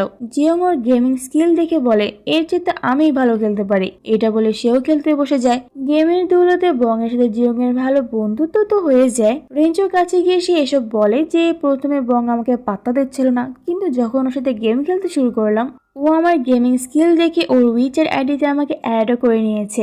রেঞ্জোর সব প্ল্যানে জল ফেলে দিল এই গেম, তাই সে স্যাড হয়ে যায়। তারপর জিয়ং বলে, এভাবে প্রতিদিন ওর সাথে দেখা করতে করতে একসময় আমার প্রতি ওর ফিলিংসও চলে আসবে। আমি বরং ওর জন্য প্রতিদিন নিজ হাতে ডেজার্ট বানিয়ে নিয়ে যাব। এটা শুনে রেঞ্জো বলে, না না না, এটা করতে হবে না। এসব প্রতিদিন করলে তোমার স্টাডি তো হ্যাম্পার হবে। তাই তুমি একটা কাজ করো, তুমি আমাকে বং এর জন্য ডেজার্ট বানিয়ে দিও, আমি প্রতিদিন ওকে ওটা দিয়ে আসবো। আর তুমি দেখোনি জিনিও প্রতিদিন জিবাইকে পটাতে কত কিছু করে ওর কাছে যাচ্ছে, এদিকে জিবাই ইমপ্রেস হচ্ছে। রেঞ্চোর লেকচার শুনে জিয়ংও বুঝতে পারে, তাই সে রেঞ্চোর কথাতে রাজি হয়ে যায়। পরের সিনে দেখায় জিয়ং লাইব্রেরিতে বসে স্টাডি করছে। তখন হঠাৎ করে তার পেটে ব্যথা শুরু হয়। সে বুঝতে পারছে না যে এতদিন পর তার আবার এই পেটে ব্যথা শুরু হলো কেন। এখন সে স্টাডিতে মনোযোগ দিবে কিভাবে, এইসব কথা সে ভাবছিল। তখনই সেখানে জিয়ান আর জিয়াও চলে আসে। ওদের দুজনকে দেখে জিয়ং তার এই ব্যথাকে লুকিয়ে স্বাভাবিক থাকার চেষ্টা করছিল। জিয়ান দূর থেকে জিয়ংকে দেখে কিছুটা আন্দাজ করতে পেরেছিল যে জিয়ং এর শরীরটা হয়তো ভালো নেই, তবুও সে জিয়ং এর কাছে আসে না। কিন্তু তখনই এন্ট্রি হয় হিরো সাহেবের। সে জিয়ংকে বলে, অনেক হয়েছে স্টাডি করা, এখন বাইরে চলো। এই বলে সে জিয়ংকে তার সাথে করে বাইরে নিয়ে আসে। বাইরে আসার পর রেঞ্চো জিয়ংকে জিজ্ঞাসা করে, তোমার পেটে ব্যথা হচ্ছে কেন? এর জন্য তুমি কোন মেডিসিন ইউজ করো? জিয়ং বলে, আমি কোনো মেডিসিন ইউজ করি না, সয়ামিল খেলে আমার পেন কমে যায়। আর এই জন্যই তো আগে প্রতিদিন জিয়ান জিয়ংকে সয়ামিল দিত। যাই হোক, জিয়ং রেঞ্চোকে এখান থেকে চলে যেতে বলে, কারণ কেউ যদি তাদের দুজনকে একসাথে দেখে ফেলে তাহলে অন্য কিছু ভাববে। তো রেঞ্চো তখন জিয়ং এর ব্যাগটা নিয়ে যায়, এটা বলে যে তুমি কতক্ষণ এখানে বসে রেস্ট করো, আমি তোমার এই ব্যাগ তোমার হোস্টেলে পৌঁছে দিয়ে আসবো। কতক্ষণ পর জিয়ং তার হোস্টেলে ফিরে আসে। শিয়া তাকে দেখে বলে, কি হয়েছে তোমার? রেঞ্চো তোমার ব্যাগ দিয়ে গেল যে? জিয়ং তার পেটে ব্যথার কথা বলে। তো এখানে জিয়ং শিয়ার কাছে অ্যাডভাইস চায় যে তার কি বং এর পেছনে দৌড়ানো উচিত। যেখানে তার কাছে বংয়ের প্রতি ইন্টারেস্ট কম লাগছে। শিয়া ওকে সাহস দিয়ে বলে, আরে এইসব নিয়ে ভাবিস না তো, তুইও সিঙ্গেল আর বংও সিঙ্গেল, আগে ওকে ইমপ্রেস তো কর, পরে ভালোবাসা তৈরি হয়েই যাবে। পরের সিনে জিয়ং আর রেঞ্চোকে তাদের সিক্রেট প্লেসে দেখানো হয়, যেখানে জিয়ং রেঞ্চোকে তার বানানো কেক দেয় যাতে রেঞ্চো এটা বংকে দিয়ে আসতে পারে। তারপর জিয়ং রেঞ্চোকে জিজ্ঞাসা করে, তোমার কাছে কি ওই এগ্রিমেন্ট পেপারের কপি আছে? রেঞ্চো বলে, হ্যাঁ, কেন, তুমি কি পেপারটা হারিয়ে ফেলেছো? দেখো, তুমি যদি ওই পেপারটা হারিয়ে ফেলো তাহলে আমাদের মধ্যে ওই কন্ট্রাক্ট কিন্তু আর থাকবে না। এটা শুনে জিয়ং বলে, না না, ওটা আমি হারাতে পারি কিভাবে বলো, খুব যত্ন করে রেখে দিয়েছি। কিন্তু ফ্ল্যাশব্যাকে দেখানো হয় জিয়ং শাওর সাথে গল্প করার সময় ভুলবশত হাতের ধাক্কা লেগে পেপারের উপর কফি পড়ে গিয়েছিল, আর যার ফলে পেপারটা নষ্ট হয়ে যায়। যাই হোক, রেঞ্চো জিয়ং এর জন্য সয়া মিল্ক নিয়ে এসেছে। সে জিয়ংকে বলে, এটা আমি আমার এক সুইমিং ক্লাবের মেম্বারের জন্য অর্ডার করেছিলাম, টেস্ট করে দেখো তো কেমন হয়েছে। জিয়ং সয়া মিল্কটা খেয়ে বলে, এর টেস্ট একদমই ভালো না, ওই রেস্টুরেন্ট থেকে আর কখনো অর্ডার করো না তো।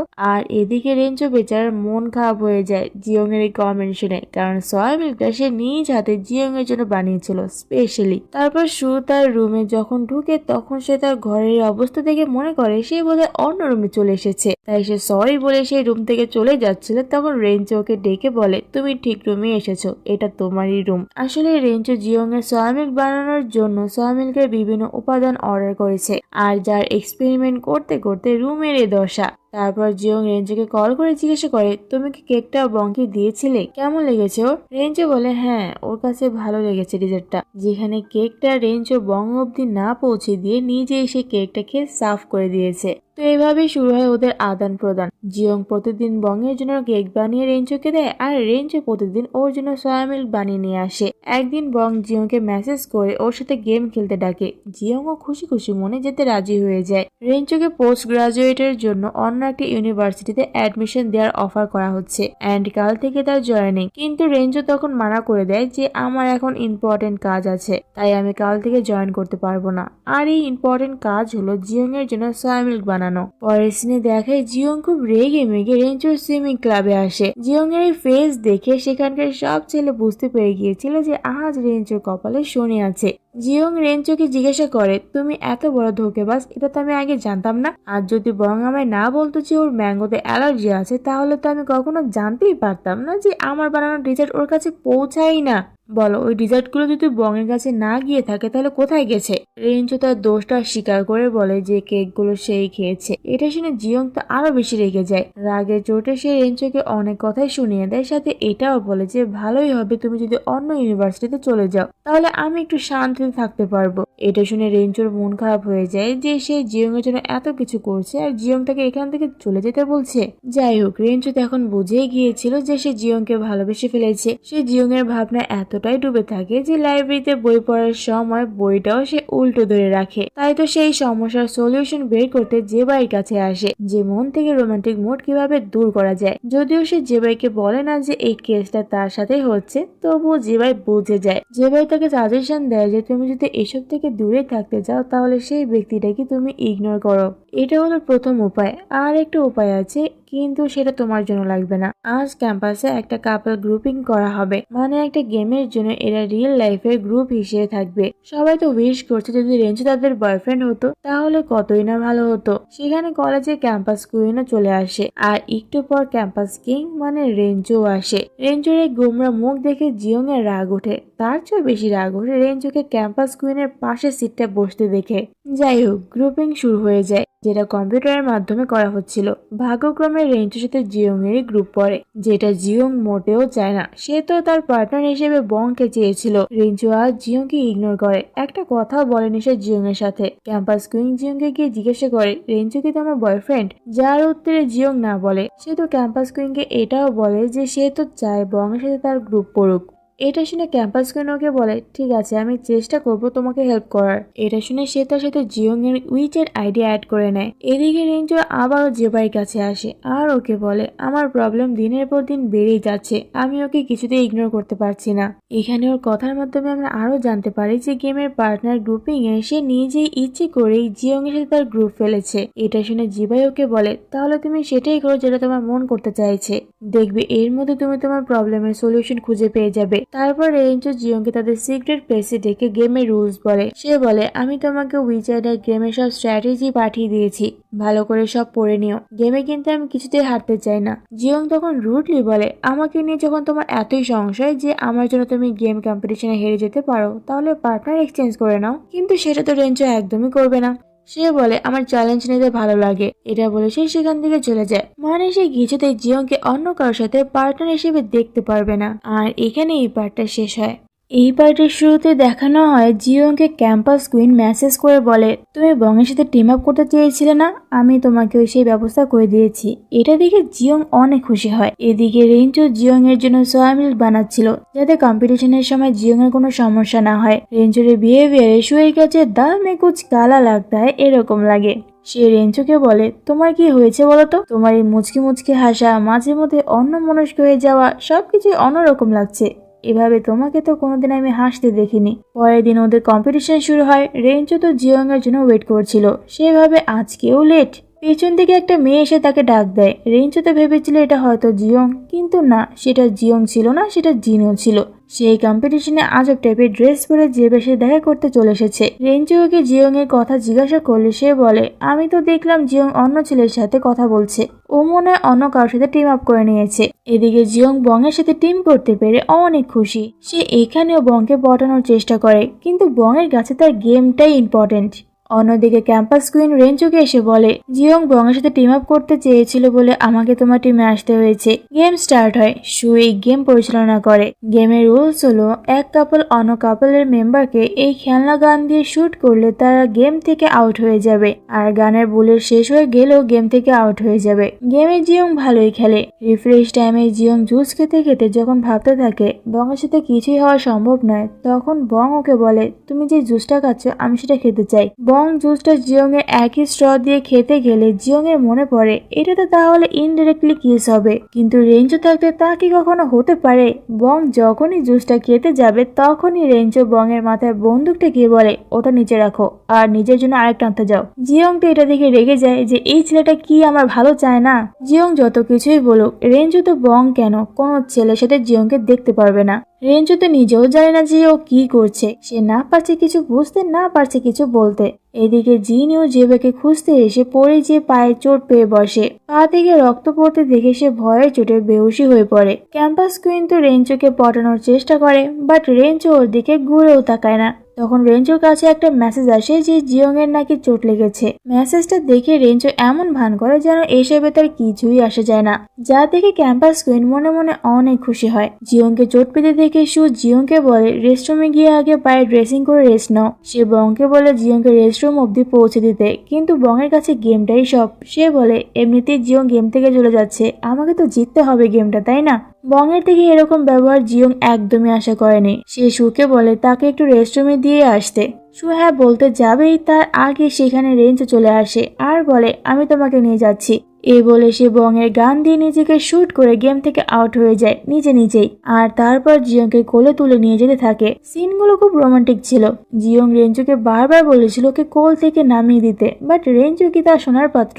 এদিকে জিনোর যখন সেন্স ফিরে আসে তখন জিবাই ওকে বকতে থাকে এভাবে এখানে আসার জন্য। তখন জিনিও বলে তোমার কি মনে হয় আমার ভাইয়ের আইডি কার্ড চুরি করা, দেয়াল টপকে লুকিয়ে লুকিয়ে তোমার কাছে আসা, এসব আমি ইচ্ছে করেই করি?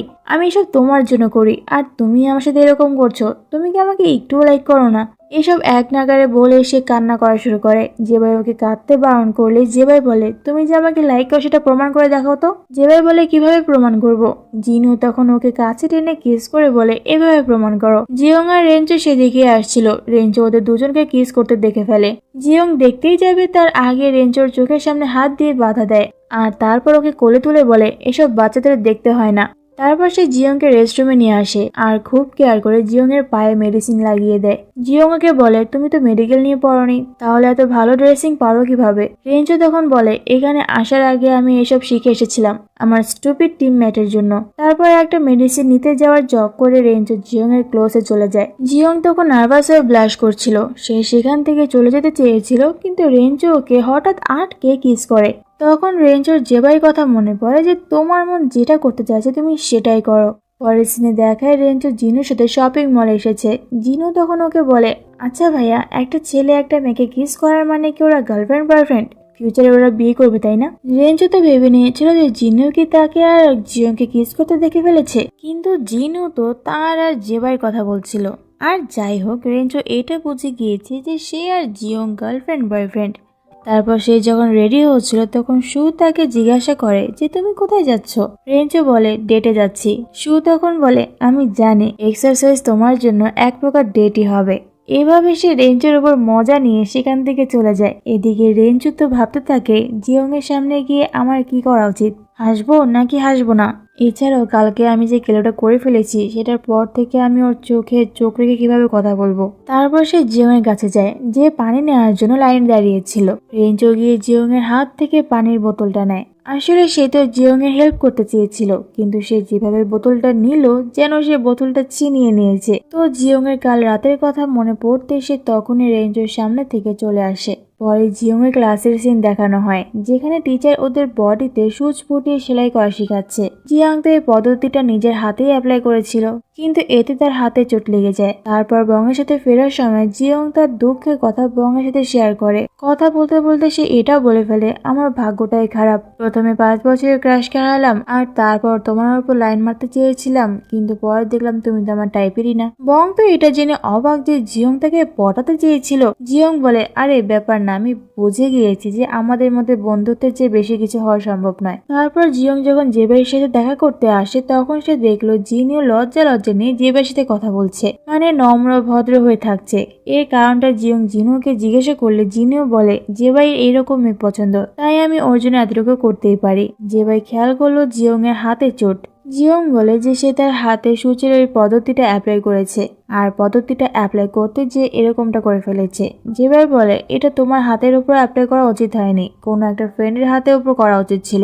তবে এটা তোমার বয়ফ্রেন্ডের হাতে করতে যেও না, কারণ ওর ব্যথা লাগলে তোমারও তো কষ্ট হবে, তাই না? জিয়ং বলে, তোমাকে না কতবার বলেছি ও আমার বয়ফ্রেন্ড নয়। জেবাই বলে, রেঞ্জু তো আমাকে নিজেই বলল যে তুমি ওর গার্লফ্রেন্ড।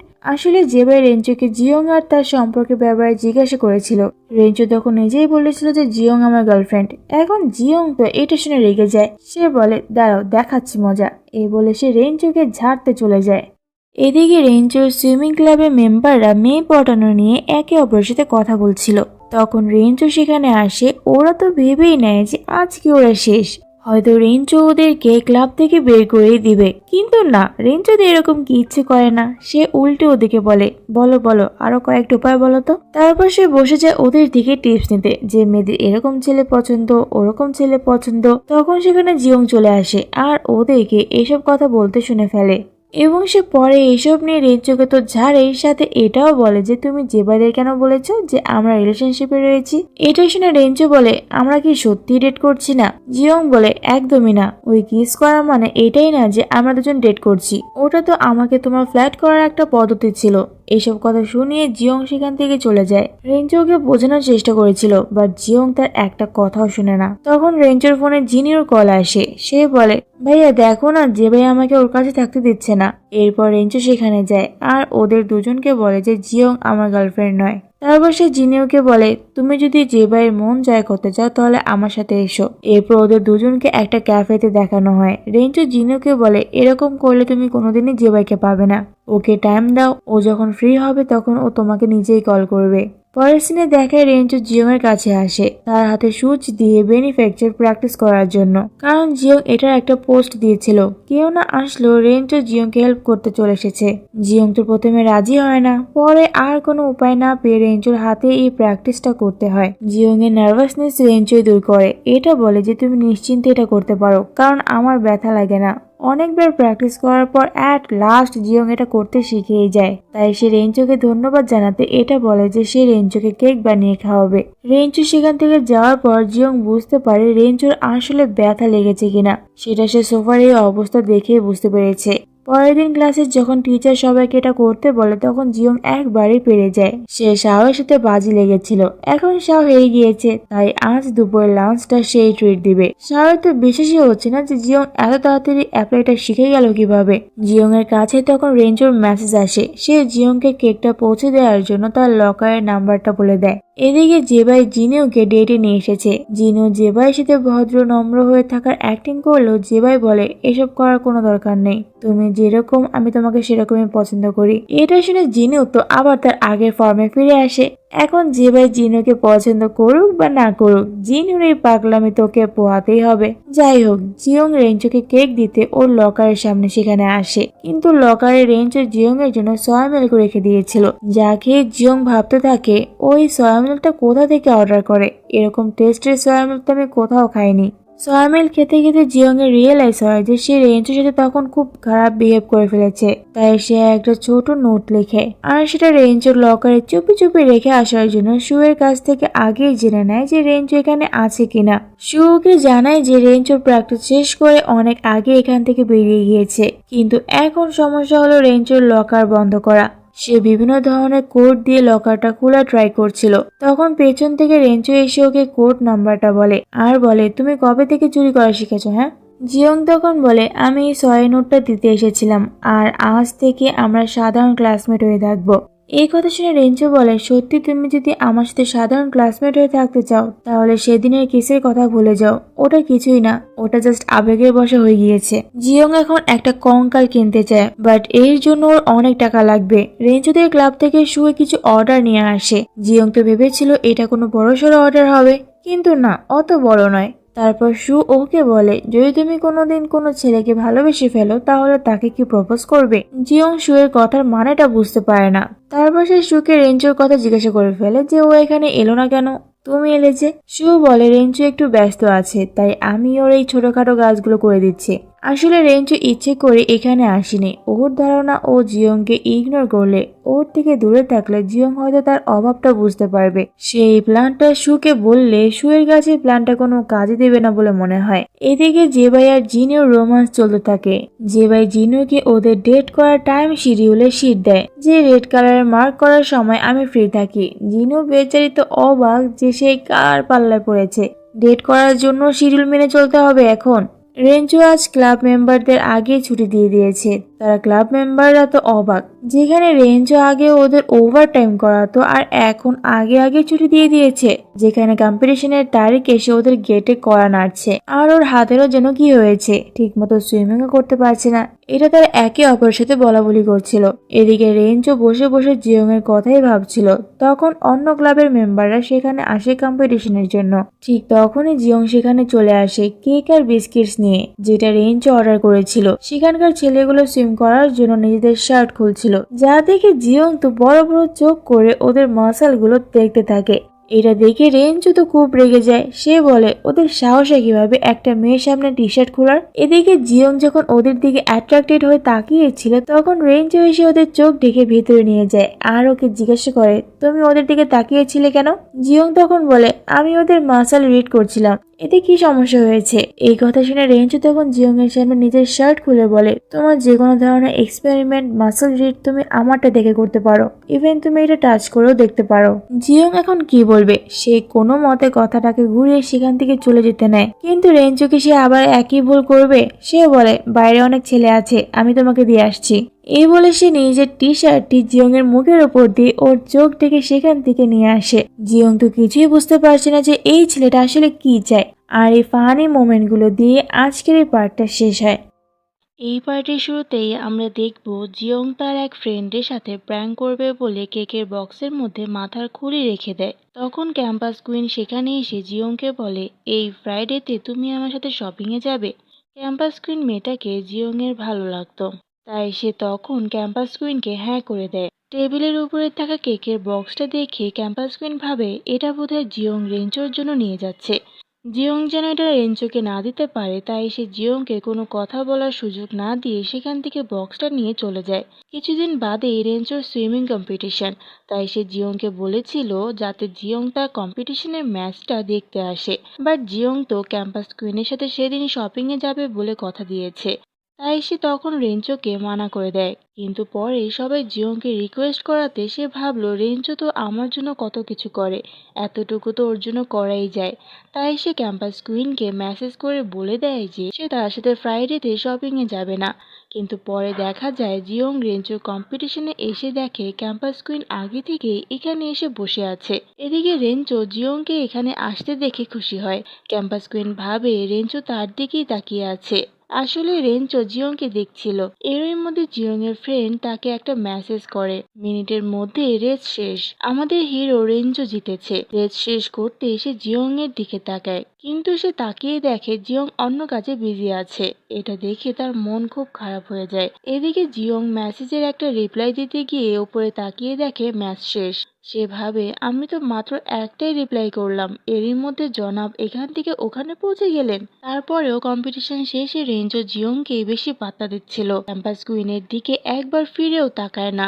এতে ক্যাম্পাস কুইনের খুবই রাগ ওঠে। আরো বেশি রাগ ওঠে যখন সে জিয়ং এর কেকের বক্সটা খুলে সেটার ভিতর মাথার খুলি দেখতে পায়। তখন সে ঠিক করে নেয় সে জিয়ংকে কিছুতেই ছাড়বে না, এর বদলা সে নেবেই। জিয়ংকে রেঞ্চো একটা গিফট দেয়, আর সেটা হলো একটা রেবিট ডল। এটা সে অনেক যুদ্ধ করে জিয়ং এর জন্য কিনে এনেছে। আসলে কিছুদিন আগে রেঞ্চো আর জেবাই একটা টয় শপে গিয়ে টয় ক্যাচিং গেম খেলে। সেখানে জেবাই তার গার্লফ্রেন্ডের জন্য টয় ক্যাচ করতে চায় আর রেঞ্চো জিয়ং এর জন্য, কিন্তু কয়েন খরচা করতে করতে সব কয়েন শেষ হয়ে যায় তাদের। কিন্তু তারা দুজনে একজনও র্যাবিট ডল ক্যাচ করতে পারে না। তাই জেবাই জিনিউর জন্য জীবন্ত র্যাবিটই কিনে নিয়ে যায় জিনিউর ভালো লাগবে বলে। কিন্তু তখন রেঞ্চো ভেবেছিল জিয়ং এর কি র্যাবিট ভালো লাগবে। এই দ্বিধাদ্বন্দ্বে সে আবারও টয় শপে যায় আর শেষ পর্যন্ত অনেক যুদ্ধ করে জিয়ং এর জন্য একটা র্যাবিট টয় ক্যাচ করেই ফেলে। তবে সে জিয়ংকে জীবন্ত র্যাবিট দেয়নি, কারণ জিয়ং যে হোস্টেলে থাকে সেখানে পেট পোষা অ্যালাউ ছিল না। তো জিয়ং রেঞ্চোর দেয়া গিফট পেয়ে খুবই খুশি হয়, যার খুশি দেখে রেঞ্চোর মুখে হাসি ফুটে ওঠে। এরপর আসে জিয়ং এর পড়াশোনার সমস্যা। সে মনে মনে ঠিক করে নিয়েছিল যে এবার থেকে সে লেখাপড়াটা ভালো করেই করবে, কিন্তু ওই যে একই সমস্যা, ম্যাথের সলিউশন সহজে তার মাথায় আসে না। জিয়ান তখন তার এই সমস্যা দেখেই তাকে অফার করে যে সে এখন থেকে জিয়ংকে লেখাপড়ায় হেল্প করবে। জিয়ং প্রথমে এতে রাজি হতে চায়নি, কিন্তু জিয়ানই এক প্রকার জোর করে বলে যে সে তাকে পড়াবে। এদিকে রেঞ্জো জিয়ংদের দোকানে আসে কিছু ফল কিনতে, আর ফল কেনাটা ছিল একটা বাহানা। আসলে উদ্দেশ্য ছিল সে জিয়ং এর সাথে টাইম স্পেন্ড করতে চায়। কিন্তু সেখানে এসে সে জিয়ং আর জিয়ানকে একসাথে দেখে জেলাস ফিল করে, আর এই জেলাস ফিলের চোটে সেও বলে দেয় যে সেও জিয়ংকে পড়াবে। এই নিয়ে জিয়ান আর রেঞ্জোর মধ্যে এক প্রকার চ্যালেঞ্জই হয়ে যায়। কিন্তু এদিকে জিয়ং এর ব্যাপারটা কেউ ভেবে দেখছে না। জিয়ং এর মায়ের কাছে রেঞ্চো ছেলেটাকে ভালো লাগে। পরের দিন রেঞ্চো আর জিয়ান রেস্ট লাগিয়ে জিয়ং এর বাড়িতে এসে হাজির হয়। জিয়ং পড়েছে মহা ঝামেলায়। ভাগ্যিস তখন তার বাড়িতে জিয়াও এসেছিল। তাই জিয়ং জিয়াকে ইশারা করে বলে যে প্লিজ তোমার বয়ফ্রেন্ডকে এখান থেকে যে কোনো উপায়ে নিয়ে যাও, একজনকে ভাগালে অর্ধেক তো ঝামেলা কমবে।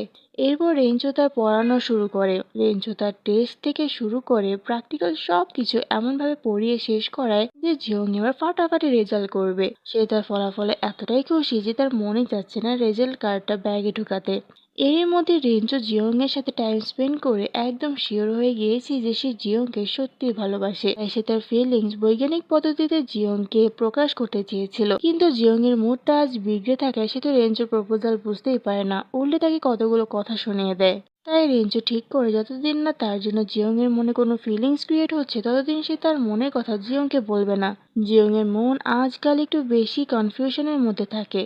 অবশ্য এই রোগ তার আগেও ছিল, তাই সে সবসময় এতটাই কনফিউশনের মধ্যে থাকতো যে পরীক্ষার হলেও উত্তরপত্র না দাগিয়ে সে কল্পনার রাজ্যে হারিয়ে যেত।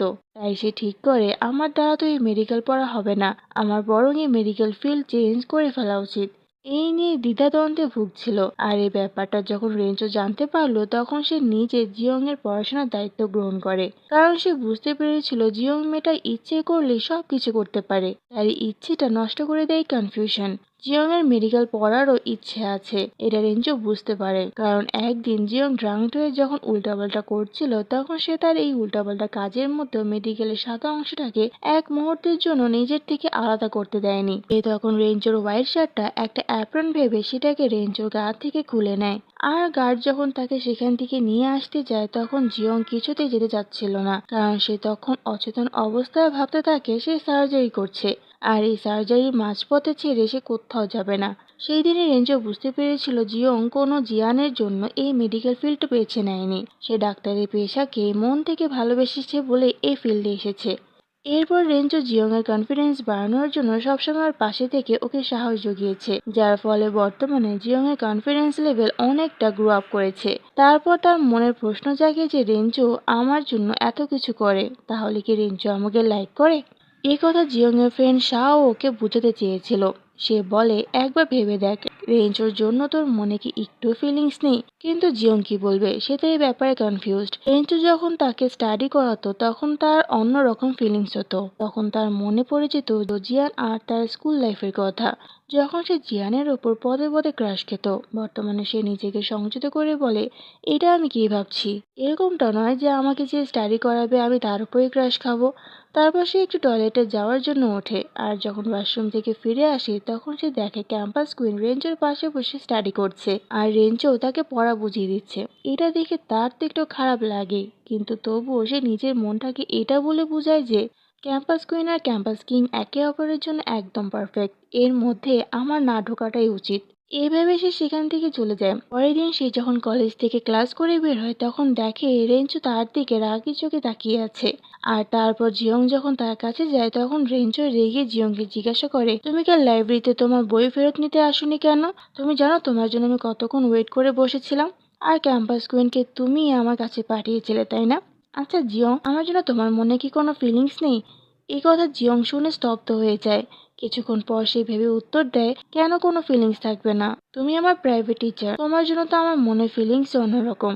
এ বলে সে কোনো মতে ব্যাপারটা সামাল দেয়। ক্যাম্পাস কুইন রেঞ্জোর মনে জায়গা করে নিতে চেয়েছিল, কিন্তু রেঞ্জো ক্যাম্পাস কুইনকে তার মনে কেন ফোনের কল লিস্টও জায়গা দেয়নি। এ নিয়ে ক্যাম্পাস কুইনের মন খুবই খারাপ। তাকে এভাবে মন খারাপ করে বসে থাকতে দেখে জিজ্ঞাসা করে, তোমার কি হয়েছে? তখন ক্যাম্পাস কুইন ফুপাতে ফুপাতে জিয়ংকে জিজ্ঞাসা করে, সত্যি করে বলো তো, রেঞ্জোকে তুমি লাইক করো? সত্যি যদি তুমি ওকে লাইক করো তাহলে আমি নিজে তোমাদের লাইফ থেকে সরে যাব। এই প্রশ্ন শুনে জিয়ং এর মনে পড়ে তার জীবনে ঘটে যাওয়া ঘটনার কথা, যেমনটা জিয়া তার ক্রাশ তার কাছ থেকে ছিনিয়ে নিয়েছিল। এই একই কাজ সে ক্যাম্পাস কুইনের সাথে করতে চায় না, কারণ ক্যাম্পাস কুইনকে জিয়ং তার ফ্রেন্ড ভাবতো। তাই সে তখন ক্যাম্পাস কুইনকে বলে, না, রেঞ্জোর জন্য আমার মনে কোনো ফিলিংস নেই। জিয়ং যখন এই কথাটা ক্যাম্পাস কুইনকে বলছিল ঠিক তখনই সেখানে রেঞ্জো এসে হাজির হয়, আর জিয়ং এর এই কথাটা শুনে ফেলে। সে অনেক কষ্ট পায় কথাটা শুনে। যে মেয়েটার জন্য সে এত কিছু করেছে সে মেয়েটাই তাকে একটুও ভালোবাসে না। এটা স্বাভাবিক, তুমি যখন মন থেকে কাউকে ভালোবেসে নিজের সবকিছু উজাড় করে তার থেকে একটু ভালোবাসা পাওয়ার জন্য দুনিয়ার সবকিছু করতে রাজি আছো, আর শেষ পর্যন্ত যদি শোনো সে তোমাকে ভালোবাসে না, তখন তোমার কাছে কেমন লাগবে? জিয়ং এর ওপর রেঞ্জোর খুব অভিমান হয়। সে এখন জিয়ংকে অনবরত ইগনোর করা শুরু করে। কিন্তু যতই সে ভেবে নেয় যে সে এবার থেকে জিয়ংকে আর কোনো হেল্প করবে না, ওর সাথে কথা বলবে না, ততই সে জিয়ং এর কাছে চলে যায়। ওকে হেল্প করার জন্য তার হাত অটোমেটিক ওর কাছে চলে যায়। যতবারই ওর থেকে দূরে থাকার চেষ্টা করে ততবারই সে জিয়ং এর কাছাকাছি চলে যায়। এইভাবে আর কতদিন রাগ করে থাকা যায়? তাই সে জিয়ংকে নিজ থেকে সরি বলতে যায়। বাট সে সরি বলার আগেই জিয়ং তাকে সরি বলে দেয়, কারণ তার কাছে মনে হয়েছে সেদিন রাতে সে রেঞ্জোর সাথে একটু বেশি রুড বিহেভ করে ফেলেছে। এরপর রেঞ্জো জিয়ংকে একটা জীবন্ত কচ্ছপ গিফট করে সে সরি বলে, যা দেখে জিয়ং খুবই খুশি হয়ে যায়। এর মধ্যে সেখানে জিয়ান আসে, আর জিয়ংকে দেখে রেঞ্জোর কাছে মনে হয় এই জিয়ান তার আর জিয়ং এর মধ্যে একটা রেড সিগন্যাল। জিয়ান জিয়ং এর থেকে কেক নিতে এসেছিল। জিয়ং রেঞ্জোর গিফটটা সরিয়ে দিয়ে জিয়ানকে ইম্পর্টেন্স দিচ্ছিল, যা দেখে রেঞ্জো ভাবে এই জিয়ানের জন্য জিয়ং আমার গিফটটাকে ইগনোর করছে। তাই জেলাসি রেঞ্জো জিয়ানকে জিয়ং এর কেক খেতে দিবে না বললে নানাভাবে সে কেক নষ্ট করে দেওয়ার চেষ্টা করে, যা জিয়ং বুঝতে পেরে রেঞ্জোর উপর রেগে যায়। আর এতে রেঞ্জো আবারও তার উপর অভিমান করে বসে। তখন জিয়ং এসে রেঞ্জোকে বুঝিয়ে বলে, জিয়ান তো এই কেকটা তার গার্লফ্রেন্ডের জন্য নিতে এসেছিল। যেটা শুনে রেঞ্জো তো মহা খুশি। সেভাবে তাহলে জিয়ান নামের কাঁটাটা আমার রাস্তা থেকে সরে গিয়েছে, আমার পথ এখন একদম ক্লিয়ার। জিয়ং তার নিউ ইয়ার ভ্যাকেশনে হোস্টেল থেকে বাসায় যায়। তখন জিয়ং এর মা জিয়ংকে বলে এবার সে রেঞ্জোকে তাদের বাড়িতে ইনভাইট করেছে। জিয়ংও তার মায়ের কথাটা কেন যেন মেনে নেয়। রেঞ্জোকে সেও তার কাছাকাছি রাখতে চায়, তাই সে রেঞ্জোকে তার বাড়িতে ইনভাইট করে। রেঞ্জো তো এক পায়ে রাজি। সে জিয়ং এর বাড়িতে যায় আর ওর ফ্যামিলির সাথে খুব সুন্দর টাইম স্পেন্ড করে, আর জিয়ং এর সাথে মনে রাখার মতো ওর সময় কাটায়। জিয়ং এই মুহূর্তটাকে খুব উপভোগ করছিল, তাই সে পরের দিন রেঞ্জোকে সাহস করে জিজ্ঞাসা করেই ফেলে, তুমি কি আমার বয়ফ্রেন্ড হবে? এটা শুনে রেঞ্জো তো অনেক খুশি হয়। অ্যাট লাস্টে জিয়ং এর মুখ থেকে কথাটা শুনতে পেল। কিন্তু এদিকে জিয়ং ভাবতে থাকে, এটা আমি কি বলে দিলাম, এবার রেঞ্জো আমার ব্যাপারে কি ভাববে। এটা ভেবে সে রেঞ্জোকে বলে জাস্ট একদিনের জন্য, কারণ কাল আমার হাই স্কুলের সব ফ্রেন্ডরা মিলে একটা ডিনার পার্টি রেখেছে, সেখানে সবাই সবার বয়ফ্রেন্ড নিয়ে যাবে, তাই আমি একলা সিঙ্গেল হয়ে সেখানে অপমানিত হতে চাই না। যা শুনে রেঞ্জোর মুডটা আবার স্যাড হয়ে যায়। যাক, কোনো ব্যাপার না, একদিনের জন্য হলেও সে জিয়ং এর বয়ফ্রেন্ড হতে তো পারবে, এতেই সে অনেক খুশি। পরের দিন তারা ডিনার পার্টিতে যায়, যেখানে জিয়া আর জিয়ানও এসেছিল। সবাই ওদের দুজনকে একসাথে দেখে বলা বলি করছিল যে আমরা তো মনেই করে নিয়েছিলাম জিয়ং আর জিয়ান বোধহয় কাপল হবে, এখন দেখি জিয়ং রেঞ্জোর পিছনে পড়েছে, আমরা শিওর জিয়ংই রেঞ্জোর প্রেমে আগে পড়েছে। ঠিক তখনই রেঞ্জো সেখানে এসে বলে, না, আমি প্রথম জিয়ং এর প্রেমে পড়েছিলাম। আর এখানে এই পার্টটা শেষ হয়। আগের পার্টে আমরা দেখেছিলাম জিয়ং রেঞ্চোকে তার রিউনিয়ন পার্টিতে নিজের বয়ফ্রেন্ড হিসেবে নিয়ে যায়, যেটা দেখে সবাই অবাক হয়ে যায়, সাথে জিয়ানও। সবাই জিয়ং এর এত হ্যান্ডসাম বয়ফ্রেন্ডকে দেখে খুব জেলাস ফিল করছিল। আর এদিকে রেঞ্চো একদম পারফেক্ট বয়ফ্রেন্ডের মতো জিয়ং এর কেয়ার করে। জিয়ং এতে একটু আনকমফোর্টেবল ফিল করে, কিন্তু পরে রেঞ্চোই ওকে এটা বলে কমফোর্টেবল ফিল করায় যে আমাদের তো অ্যাক্টিং করতে হবে, অ্যাক্টিং করলে এমনভাবে করতে হবে যাতে সেটা রিয়েল লাগে। কিন্তু অ্যাকচুয়ালি রেঞ্চো সত্যি সত্যি নিজেকে জিয়ং এর বয়ফ্রেন্ড ভেবে ওর কেয়ার করছিল। রেঞ্চো এখন জিয়ং এর সাথে সময় কাটাবে কিভাবে সেটারই প্ল্যান করে। জিয়ং ও রেঞ্চোর কলের জন্য ওয়েট করতে থাকে। এরপর রেঞ্চো জিয়ংকে ডেটে যাওয়ার জন্য এক জায়গায় ডাকে। পরের দিন সকালে জিয়ং খুব ফুরফুরে মন নিয়ে রেঞ্চোর ডাকা জায়গায় আসে। সে আজ খুব খুশি, কিন্তু সেখানে যেতেই জিয়ং এর মুডটা অফ হয়ে যায়, কারণ রেঞ্জো ডেট করতে এসে তার সাথে তার ফ্রেন্ডদেরও নিয়ে আসে। রেঞ্জো আর জিয়ং এর যখনই রোমান্টিক সিন ক্রিয়েট হতে যাবে তখনই বং কাবাব মে হাড্ডি হয়ে ওদের মাঝে ঢুকে যায়। তারপর রেঞ্জো জিয়ংকে এক সাইডে ডেকে বলে যে সে বংকে এখানে নিচ থেকে আনতে চায়নি, বরং বংই জোর করছিল তার সাথে সেখানে আসার জন্য। এখন বং যতই ওদের রোমান্সের ব্যাগরা দেখ না কেন, ওরা ঠিকই ওদের সুযোগ তৈরি করে নেবে। বং যখন তিনজনের জন্য ডলফিনের টিকিট কাটতে যায়, তখন জিয়ং আর রেঞ্জো সুযোগ বুঝে হাত ধরে সেখান থেকে পালিয়ে যায়। রেঞ্জোর করার প্রতিটি কেয়ার জিয়ংকে ইমপ্রেস করছে। সে এখন বুঝতে পারছে যে রেঞ্জো তাকে লাইক করে।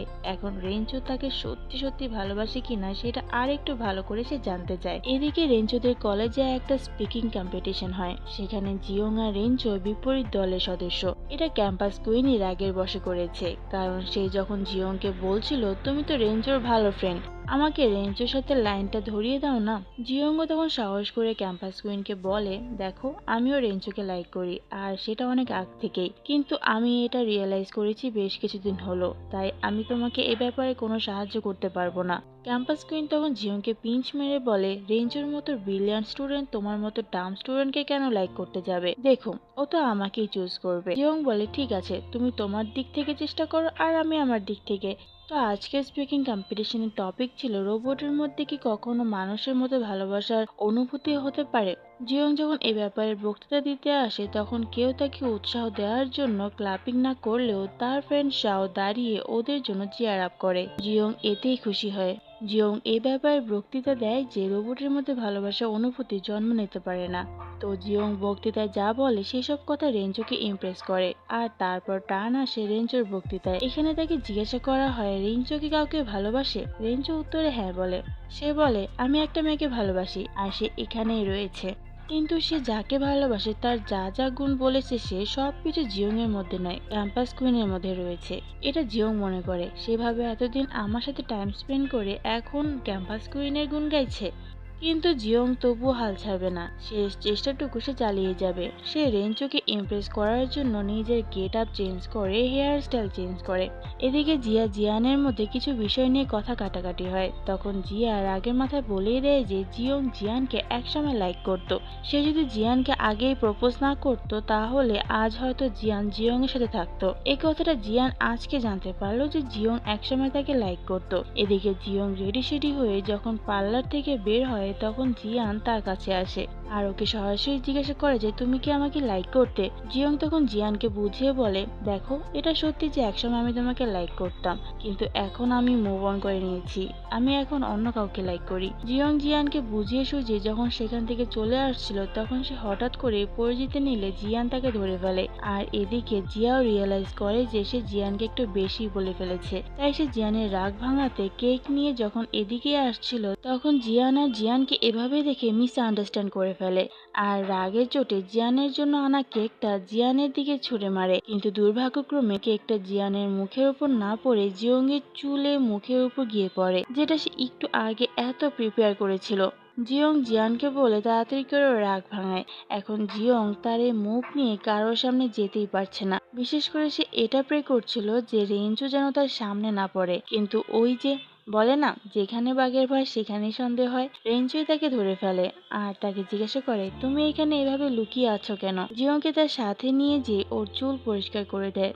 তখন জিয়ং তার সাথে একটু আগে ঘটে যাওয়ার দুঃখের কাহিনী রেঞ্জুকে বলে। তারপর রেঞ্জু জিয়ংকে বলে আজ রাতে আমার সাথে ডিনার করবে। জিয়ং তখন ওকে বলে দেয় যে হ্যাঁ ঠিক আছে আমি আসবো। রাতে রেঞ্জু জিয়ংকে প্রপোজ করার জন্য সব রকম প্রস্তুতি নিচ্ছে, কিন্তু যখন রাত এলো জিয়ং যখন তৈরি হয়ে বেরিয়ে পড়ছিল রেঞ্জুর কাছে যাবে বলে, ঠিক তখনই জিয়ান তাকে কল করে বলে জিয়াকে কোথাও খুঁজে পাওয়া যাচ্ছে না। জিয়ং জানে যে জিয়া এখন কোথায় থাকতে পারে, তাই সে রেঞ্জুকে মেসেজ করে জানিয়ে দেয় যে তার আসতে একটু লেট হবে। রেঞ্জুর সাথে সাথে জিয়ংকে কল করে জায়গাটার লোকেশন জেনে নেয়, কারণ এত রাতে জিয়ংকে একা ছাড়তে সে সেফ মনে করে না। তো তারপর জিয়ং তাড়াতাড়ি করে সেখানে যাওয়ার উদ্দেশ্যে রওনা দেয়। সেই রাস্তা দিয়ে যাওয়ার সময় কিছু ছেলে তার দিকে অন্য নজরে দেখছিল। সে বিষয়টাকে অতটা গুরুত্ব না দিয়ে তাড়াতাড়ি হাঁটা শুরু করে। তারপর তার গন্তব্যস্থানে পৌঁছানোর পর গিয়ে দেখে জিয়া সত্যি সত্যি সেখানে রয়েছে। জিয়া অনেক ড্রিঙ্ক করে ফেলেছিল আর জিয়ংকে দেখে সে আরো দু চারটে কথা শোনাতে থাকে। সাথে সে এটা বলেও জিয়ংকে খোঁটা দেয় যে তুমি এতটা ইউজলেস যে জিয়ানকে তো কখনো মনের কথা বলতেই পারো না, আর এবারেও তুমি রেঞ্জুকে নিজের মনের কথা বলতে পারবে না। জিয়ার এহেন কথাতে জিয়ং এর মান সম্মানে এবার সত্যিই লাগে, তাই সে জিয়াকে বলে এবার যাই হয়ে যাক না কেন আমি রেঞ্জুকে প্রপোজ করেই ছাড়বো। তারপর সেখান থেকে জিয়াকে নিয়ে ফেরার সময় রাস্তায় তার পথ আটকে সেই বকাটে ছেলেগুলো, যারা জিয়ংকে যাওয়ার সময় খারাপ নজরে দেখছিল। জিয়ং তখন ওদের সামনে সাহস দেখানোর চেষ্টা করে যেন সে এসব মোটেও ভয় পায় না, কিন্তু মনে মনে সে গডের কাছে প্রে করতে থাকে যে প্লিজ গড তুমি একবার রেঞ্জুকে এখানে পাঠিয়ে দাও, যদি তুমি ওকে এখানে পাঠাও তাহলে আমি সত্যি সত্যি ওকে বলে দেব যে আমি ওকে লাইক করি। জিয়ং এর বলতে দেরি, রেঞ্জুর আসতে দেরি হয় না। সে শুটিং স্টারের মতো উড়ে এসে গুন্ডাদের এই অবস্থা করে। তখন জিয়ং রেঞ্জুকে সেখানে দেখে অনেক খুশি হয়, আর খুশির চোটে সে সবার সামনে সেই অবস্থাতে জোরে চিল্লিয়ে বলে যে সে রেঞ্জুকে লাইক করে। এই মেয়েটা যে কি করে, যখন এত সময় পড়েছিল তখন মুখ ফুটে একটা কথাও বলেনি, আর আজকে এমন সময় বললো যেটা শুনে রেঞ্জু নিজে ডিস্ট্রাক্ট হয়ে যায়। রেঞ্জু সব ছেড়ে জিয়ং এর কাছে এসে জিজ্ঞাসা করে কি বললে তুমি, আরেকবার বলো আমায়। তখন তার চোখ যায় জিয়ং এর হাতের চোটের দিকে, যা দেখতে তার মাথায় রক্ত চড়ে যায়। তাই সে জিয়ং এর চোখ নিজের শার্ট দিয়ে ঢেকে দিয়ে গুন্ডাগুলোকে আচ্ছা মতো ধোলাই করে। আর যখন জিয়ং তার মুখ থেকে রেঞ্জুর শার্ট নামায় তখন সে দেখে গুন্ডাগুলোর এই অবস্থা। ততক্ষণে সেখানে জিয়ান চলে আসে আর জিয়াকে জড়িয়ে ধরে। তারপর সে জিয়ংকে জিজ্ঞাসা করে তুমি ঠিক আছো তো। তখন রেঞ্জু জিয়ং এর হাত ধরে টেনে নিয়ে যেতে যেতে জিয়ানের প্রশ্নের উত্তরে বলে তুমি নিজে গার্লফ্রেন্ডের দিকে মন দাও, এই বলে সে জিয়ংকে সেখান থেকে নিয়ে চলে যায়। এদিকে জিয়ং তো ঘাবড়ে ছিল, রেঞ্জু তাকে কিছু বলছেও না আর বকছেও না। তারপর রেঞ্জু জিয়ংকে বকতে বকতে বলে কেন অন্যের জন্য নিজের জীবন ঝুঁকির মধ্যে ফেলছো, এখন অন্তত নিজের কথা ভাবো। এরপর সে বলে কাল আমার সুইমিং রেস কম্পিটিশন আছে, কম্পিটিশন শেষ হওয়ার পর আমি তোমার কথার উত্তর দেব। এরপর রেঞ্জু কম্পিটিশনের দিন দেখায় যেখানে জিয়ং রেঞ্জুকে চিয়ার আপ করতে আসে। প্রতিবারের মতো এবারেও রেঞ্জু জিতে যায়, তবে এবারের ব্যাপারটা আলাদা। এবার জিয়ং এর সম্পূর্ণ মনোযোগ শুধুমাত্র রেঞ্জুর উপরেই ছিল। এবার সময় এলো রেঞ্জুর কনফেশনের। জিয়ং খুব খুশি মনে সেদিকে যাচ্ছিল, আজ তাকে রেঞ্জু প্রপোজ করবে বলে কথা, কিন্তু সেখানে যেতে সে দেখে ক্যাম্পাস কুইনের হাতে ফুলের বুকে রয়েছে। এটা দেখে জিয়ং মনে করে রেঞ্চো ক্যাম্পাস কুইনকে প্রপোজ করেছে। এতে তার মন ভেঙে যায়, সে মন খারাপ করে সেখান থেকে চলে যায়। এদিকে রেঞ্চো ক্যাম্পাস কুইনের হাত থেকে ফুলের বুকেটা কেড়ে নিয়ে বলে, এটা তোমার জন্য নয়। ক্যাম্পাস কুইন তখন রেঞ্চোকে বলে, এখন যা হবার তো হয়ে গিয়েছে, জিয়ং আমাদেরকে একসাথে দেখে মিসআন্ডারস্ট্যান্ড করে নিয়েছে। এই কথা শুনে রেঞ্চো জিয়ংকে বোঝাতে যেতে নেয়, তখন ক্যাম্পাস কুইন ওকে আটকে দিয়ে ওর মনের কথা রেঞ্চোর কাছে এক্সপ্রেস করে। ঠিক তখনই জিয়ং সেখানে এসে ক্যাম্পাস কুইনকে রেঞ্চোর থেকে দূরে সরিয়ে রেঞ্চোকে বলে, তুমি বলেছিলে কম্পিটিশন শেষে তুমি আমার উত্তর দেবে, আগে আমাকে রিজেক্ট করো, তারপর ক্যাম্পাস কুইনকে প্রপোজ করো। সত্যি করে বলো তো, আমার সাথে একসাথে থেকে আমার প্রতি তোমার কোনো ফিলিংস তৈরি হয়নি? জিয়ং এর একাই বকবকানি শুনে রেঞ্চো স্মাইল করে, আর তারপর সুযোগ পেয়ে সে জিয়ংকে তার মনের কথা বলে দেয়। সাথে এটাও জিজ্ঞাসা করে যে তুমি কি আমার গার্লফ্রেন্ড হবে? জিয়ং খুশি হয়ে রেঞ্চোর প্রপোজালে হ্যাঁ করে দেয়। আর এদিকে ক্যাম্পাস কুইন এইসব দেখে সহ্য করতে পারছিল না। তখন সে জিয়ংকে বলে, দিস ইজ নট ফেয়ার জিয়ন, আমাকেও বলার সুযোগ দাও। জিয়ং তখন ক্যাম্পাস কুইনকে বলার সুযোগ দিয়ে সেখান থেকে চলে আসে। রেঞ্চো অবাক হয় যে এটা কেমন মেয়ে আবার, যে নিজের বয়ফ্রেন্ডকে অন্য মেয়ের হাতে ছেড়ে দিয়ে চলে যায়। পরে বাইরে আসার পর জিয়ং এটা রিয়েলাইজ করে যে সে এটা কি করলো। তার তো উচিত ছিল ক্যাম্পাস কুইনের সামনে রেঞ্চোর হাত ধরে সেখান থেকে নিয়ে আসা। ওদের রিলেশনশিপের ওদের কাছে একসেপ্টেবল হওয়ার পর ওরা বুঝতে পারছিল না যে তারা গার্লফ্রেন্ড বয়ফ্রেন্ড হওয়ার পর একে অপরের সাথে কিভাবে ট্রিট করবে।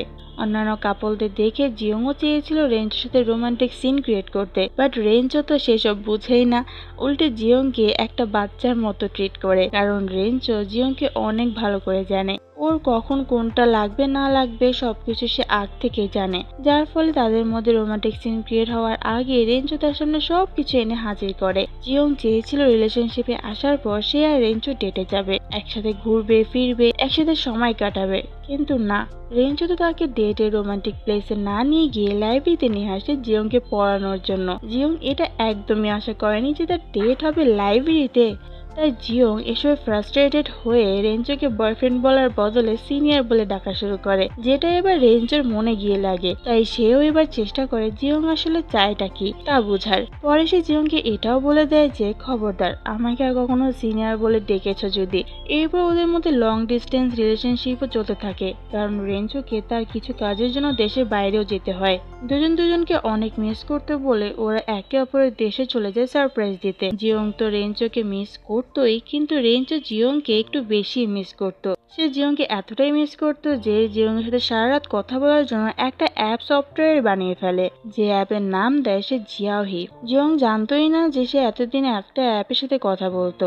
কিন্তু যেদিন রেঞ্চো দেশে জিয়ংয়ের সাথে দেখা করতে আসে তখন তার ফ্রেন্ডের মাধ্যমে রেঞ্চোর সিক্রেট ফাঁস হয়ে যায়। তো ওরা এই সময়টুকু একে অপরের থেকে দূরে থেকেও ওরা একে অপরের সাথে খুব সুন্দর টাইম স্পেন্ড করে। একদিন জিয়ং রেঞ্চোর জন্য নিজ হাতে খাবার বানাতে চেয়েছিল, কারণ বিয়ের পরও তো তাকে রান্না করে রেঞ্চোকে খাওয়াতে হবে, কিন্তু সে রেঞ্চোর জন্য রান্না করতে যেয়ে খাবারটার সাথে সাথে নিজের হাতটাও পুড়িয়ে ফেলে, যা দেখে রেঞ্চো জিয়ংকে অনেক বকে। সে জিয়ং এর থেকে তখন এটাও প্রমিস করিয়ে নেয় যে জিয়ং আর কখনো রান্নাঘরে ঢুকবে না, ফিউচারে যত রান্না করা হবে সব রেঞ্চো নিজে করবে।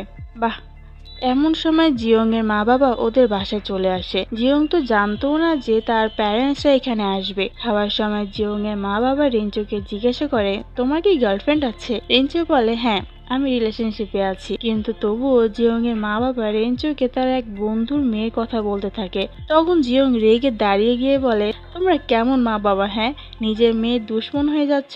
আমি রেঞ্চোর গার্লফ্রেন্ড। এটা শুনে ওনারা দুজন তো অবাক হয়ে যায়। জিয়ং এর বাবা তো রেঞ্চোর সাথে হ্যান্ডশেক করে, কারণ সে জানে তার মতো রেঞ্চো জীবনে অনেক কিছু সামলাতে পারবে। তারপর সে রেঞ্চোকে বলে, জিয়ং আমার একমাত্র মেয়ে, ওকে তুমি কখনো কষ্ট দিও না, যেমনটা সব বাবারাই বলে থাকে।